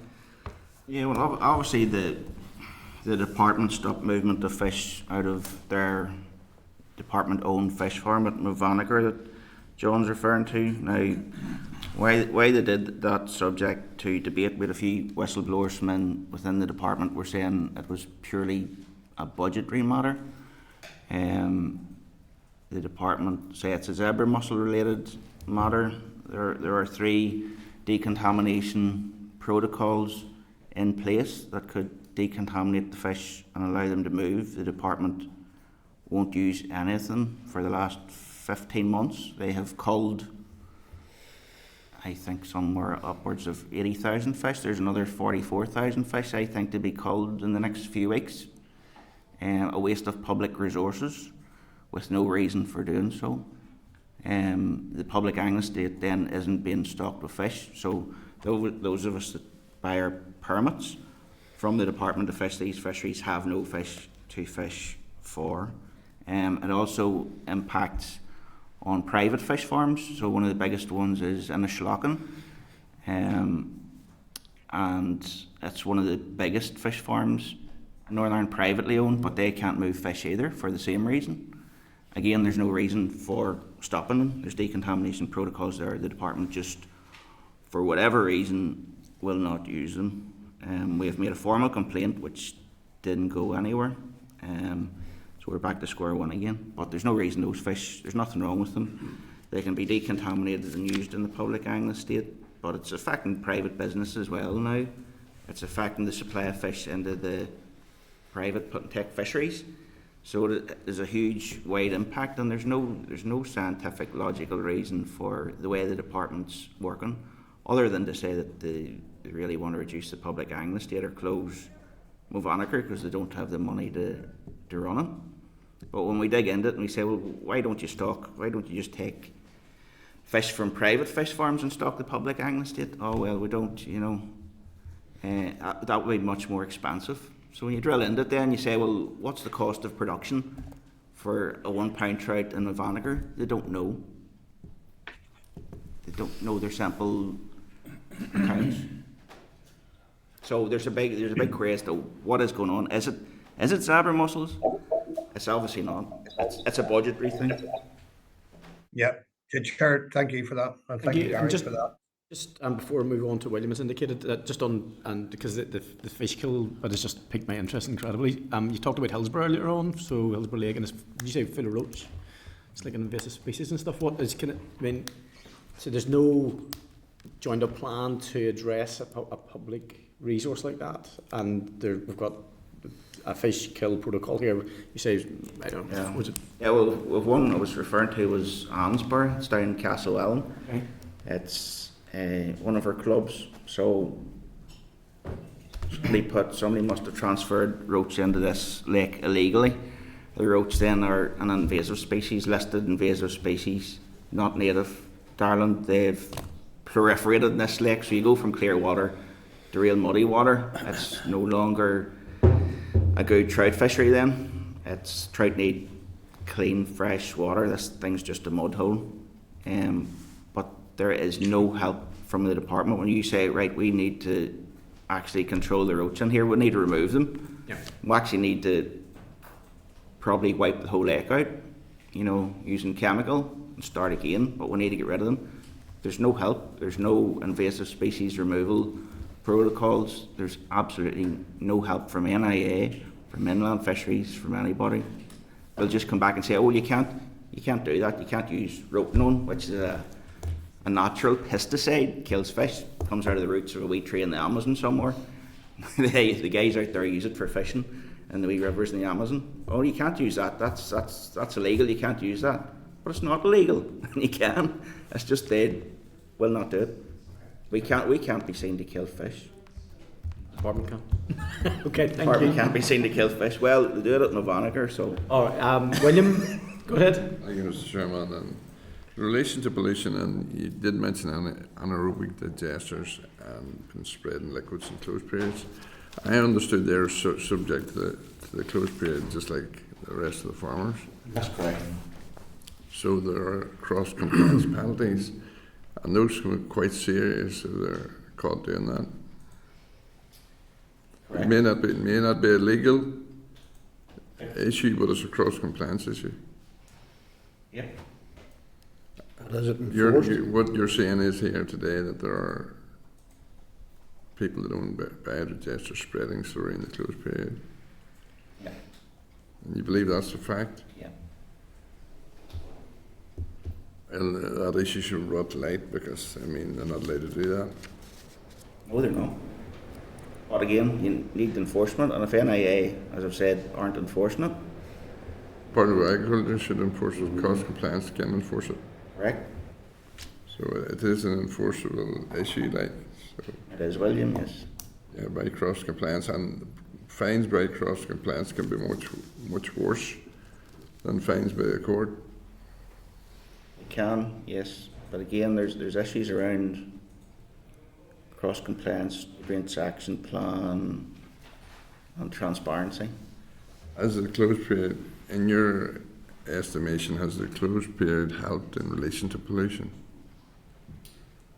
Well, what the closed period does, it concentrates the stories, I guess, and stuff into the period where the grass is growing. So that's the theory, you know, you're putting nutrients on when the grass needs it, and you're not putting it on when there's heavy rainfall and nothing. So in effect, it should reduce pollution instances. It should. It should. The closed period's a good thing. Yeah, it should improve things. You know, you'll hear a lot about, oh, well, if there's no rain, we should be able to get this stuff out. But the theory of it, yeah, it should work. Like, and as long as it's enforced, as I said, and I know the department's taking on more enforcement staff, but as long as it's enforced, it should be okay. And yes, AD waste does fall under the closed period and cross compliance. Okay, thank you. Many farmers are against it because it concentrates too much of the spreading into a very small period. In a year like this, when there's been a lot of rain, last year a lot of rain, if it's all going on in October, it's all going to wash straight off. And as well as that in the spring, everybody's rushing to get. It's not ideal. It's not ideal either because you've bad weather in the spring a lot of times, heavy rainfall, and everybody's pushing to get it out. It isn't ideal either. Oh, my slurry store's overflowing. It has to go out. It's not ideal either. And you don't get 2 years the same. No. Weather patterns can change. I think to summarise, and I think it's something we touched on earlier, there's no value in it unless it's going to be regulated and monitored, and while we do welcome the progress on the nutrient action plan, as long as we see that there's ongoing regulation, ongoing monitoring, if that mitigates some of the issues, and so be it. But I mean, we'll have to see it in action first. So it's William, a lot of the smaller farmers are wary of this whole AD process because it only operates 40 to 60 degrees to produce the gas. One, it takes 60% green to feed it. So some farms are finding they're growing too much to feed the digester, running out for their cattle feed. And two, if it's only operating at low temperatures and there's some sort of virus, whatever, going into it, or even agri-chemicals, various biological things going into the slurry, going to treatment, they say they wouldn't be happy that it's coming out clean enough to use as a fertiliser. Okay, thank you. Thank you for your presentation. Thank you for taking so many questions. But you did give us 10 items on your agenda you wanted to talk about. So the committee will make no. We're not going to apologise actually for taking us across quite a broad scheme. But we can see that how important it is and how interlinked each of those issues are. We may be in touch with you if you don't mind. And there's the piece there about the anaerobic digesters, and you'd said that you had been in communication with the department in regard to how that is managed and the follow-up for out-of-season spread stuff. We may, if it's appropriate, ask for sight of that if it's okay, and the committee may, in our deliberations, choose to look after that. But you've given us an awful lot to think about, guys. I want to thank you for your time. Could I just finish by saying... Not like you, Trevor. The Federation... This is the Federation and all, I'm sure down. most of their clubs would welcome any visit to a waterside site at any time. Thank you very much. Trevor's normally very shy, guys, just so you know. But thank you so much for your time. Thank you, guys. Thank you. Thank you, ladies. Guys, I'm going to just, so I had said that when we got that, we may pause for a couple of minutes, but I'm going to leave it in John's hands. John, are you fit to respond now, because we're on agenda item 8, which is your piece, or shall we, do you want a couple of minutes just for a comfort break, members? John, are you fixed? Yeah, you will have seen the information before you, Chair, as well committee colleagues. Now, I'm happy to be guided by you and Clark in relation to what you require from me at this time, but the process is currently going, the stage of the process we're at currently is the consultation period that lasts for 12 weeks, as you will probably know. There can be no further progress until that's over, and we're talking around the 13th of January, provided there are no extensions to that. So people have more information, more updates, and probably another session with the committee once we know if we're moving beyond that stage and what the time frame around that is. No problem. I think I'll take it from the members in terms of maybe any questions they want to ask. And as I did get a chance to look through your proposal paper, and there's a lot of information on your proposal for the PMB. John, obviously, I'd worked with you previously in regard to that, and based in it, there's been some amendments to it, which is good. Are there any members in the room want to ask John any questions in regard to his proposal for the Hunting of Wild Mammals Bill? It's in your packs at page 213 to 226. Sure, will be subject to lots of debate in the chamber, as it was previously. Only got the second stage, I think, last time, John. It didn't get the second stage. Didn't get the second I have probably elaborated a bit there, Chair, to help members. First of all, there have been some changes made to the previous bill draft to, I hope, address some of the concerns raised at that time. There will be more emphasis at this time, I believe. Obviously, you haven't seen the final thing yet because that comes after consultation, but I'm happy to share it with committee colleagues that I will pay particular regard to fears, concerns raised around dog walking, for example. It's more likely to reflect the content of the Scottish bill and address the loopholes that have been highlighted in the UK bill, the GB bill. And also to put more emphasis on proving the willingness to participate in a hunt. So that would be the sort of proof would have to be shown that a person had willingly participated. And it's my intention to address all of those before the final draft is prepared. Thank you, John. I've got an indication from Patsy here with a query question. Yeah, just very quickly, John, and I know I raised this with you before, there was an issue around some people involved with shooting sports about how it could be maybe wrongfully interpreted as regards people out with their dogs going down to, say, a shooting venue or something like that. I take it you will consider that too and take that concern on board. Absolutely. I mean, can I make it absolutely clear that what we would see as gun dog hunting is simply not on my radar, never has been. Angling, any other country sport. The only thing that this bill is aimed at is the hunting of wild mammal with dogs where dogs are used to kill the wild mammal. We have to be absolutely clear about that. There's no attention being paid whatsoever, nor no intention on my part to focus on where a farmer can shoot and kill a fox for protection of wildlife. Absolutely not on my radar. And what we see is traditional gun dog hunting, not on my radar. I've one final one, John, because this got, I think, misconstrued the last time, and I think it's good to do this early. In your iteration on your proposal, you do cover the piece about trail hunting. And that trail hunting is not, again, it's my assessment that trail hunting is not necessarily what your intent is to pursue here. Maybe there have been difficulties with it in GB, but that's not the case here. Is that correct? No, it's more drag hunting. Drag hunting, sorry, on. yes. Yeah. No, it's not. It's not included at all. In fact, it's a very valid alternative to what's seen as traditional trail hunting. Slightly different because there have been pretty high-profile court cases around trail hunting, and I think fairly solid evidence that trail hunting has occasionally been used to cover for something else. Okay, thank you, John. Not necessarily in Northern Ireland, but the hunt is still legal, but certainly in GB, and there's been much media coverage of that.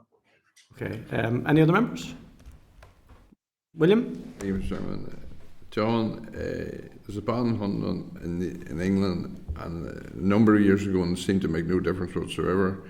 Well, do you believe your ban or your bill will make a difference?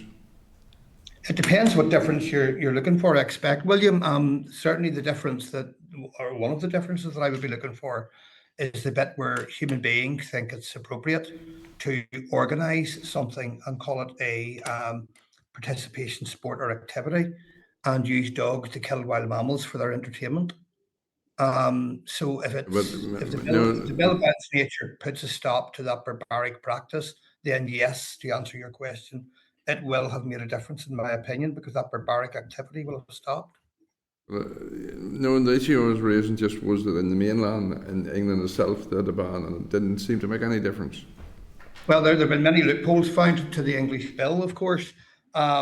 Not within my remit to try and address that, but I've made every effort on my part to try and eliminate those loopholes by tightening the wording of the bill and making it less susceptible to loopholes being found. Yeah. Thank you, William. Thank you, John. I don't see anybody else in the room indicating.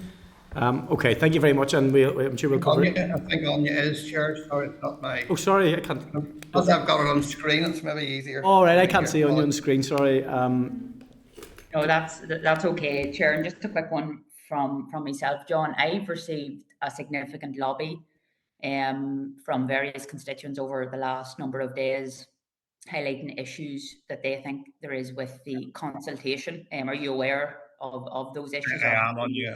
And look, sorry, I should have said there, I probably, and forgive me for this, I probably expect members to know that I'm happy to sit down with parties and talk individually, as I did the last time.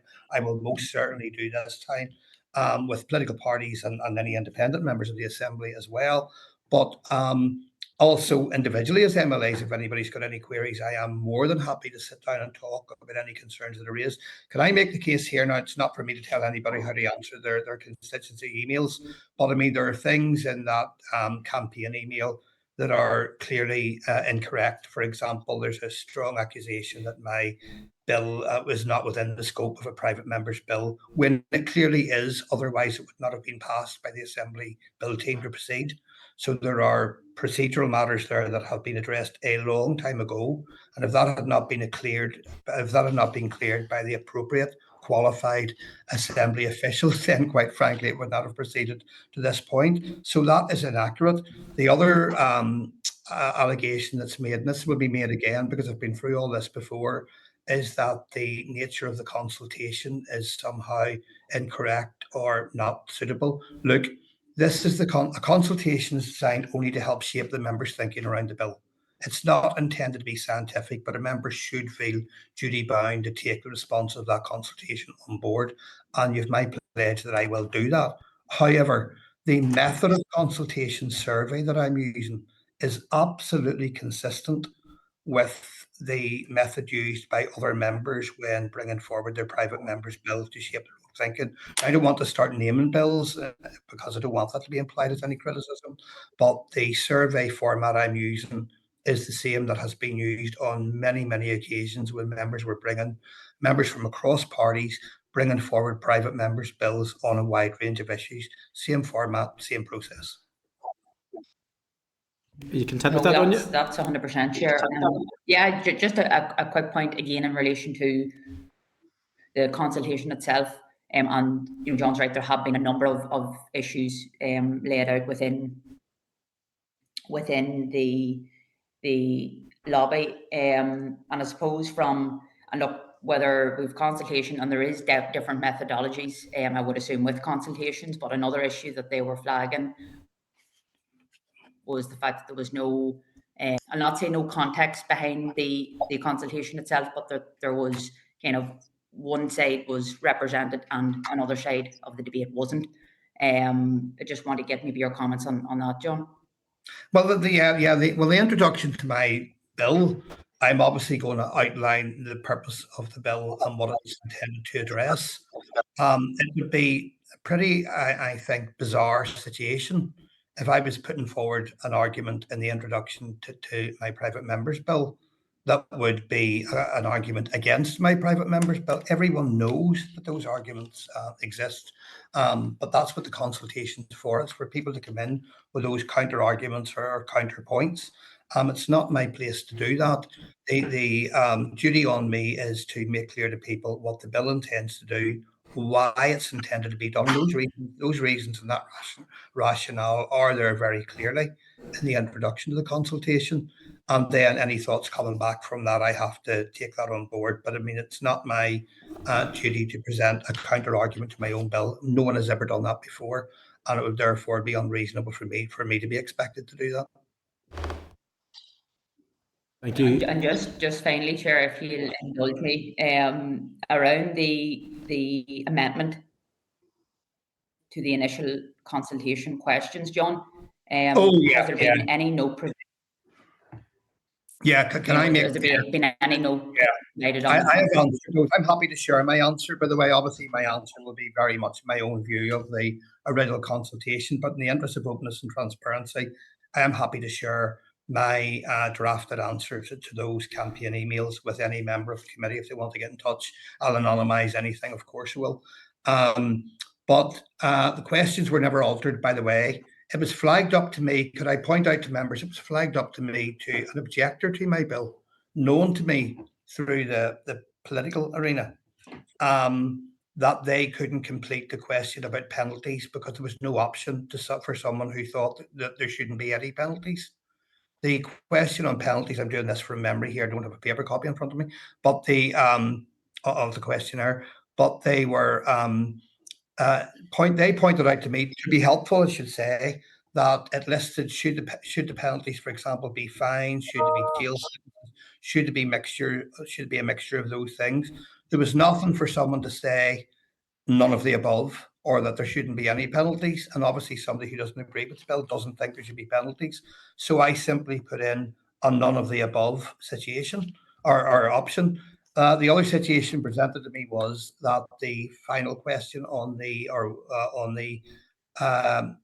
questionnaire asked if you had any other views of the bill, or if there's anything you wanted to add or anything you wanted to put alternative forward. For someone who wanted to leave that blank, they couldn't then complete the survey. So I simply needed to make that question non-mandatory, and that's all that was done. But the original question content and the original question layout was not amended after the survey was introduced. The questions remained the same. Thank you, John.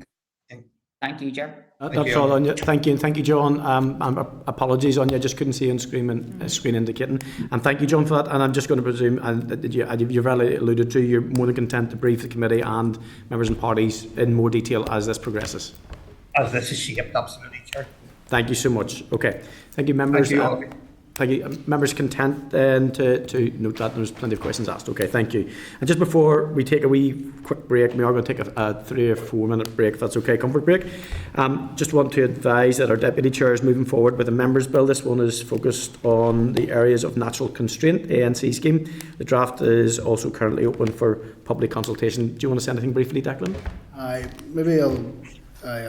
That's been introduced and the public consultation is open, but I'll maybe come back in a future date with more detailed. 100%. Thank you very much, members. And if you don't mind, we'll just take and we'll return at 12:20. It's just 6.5 minutes. Committee Room 21. Sound.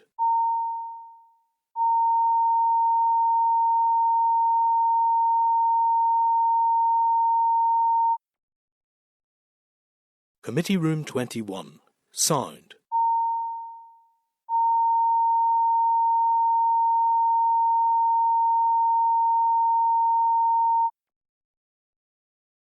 Committee Room 21. Sound.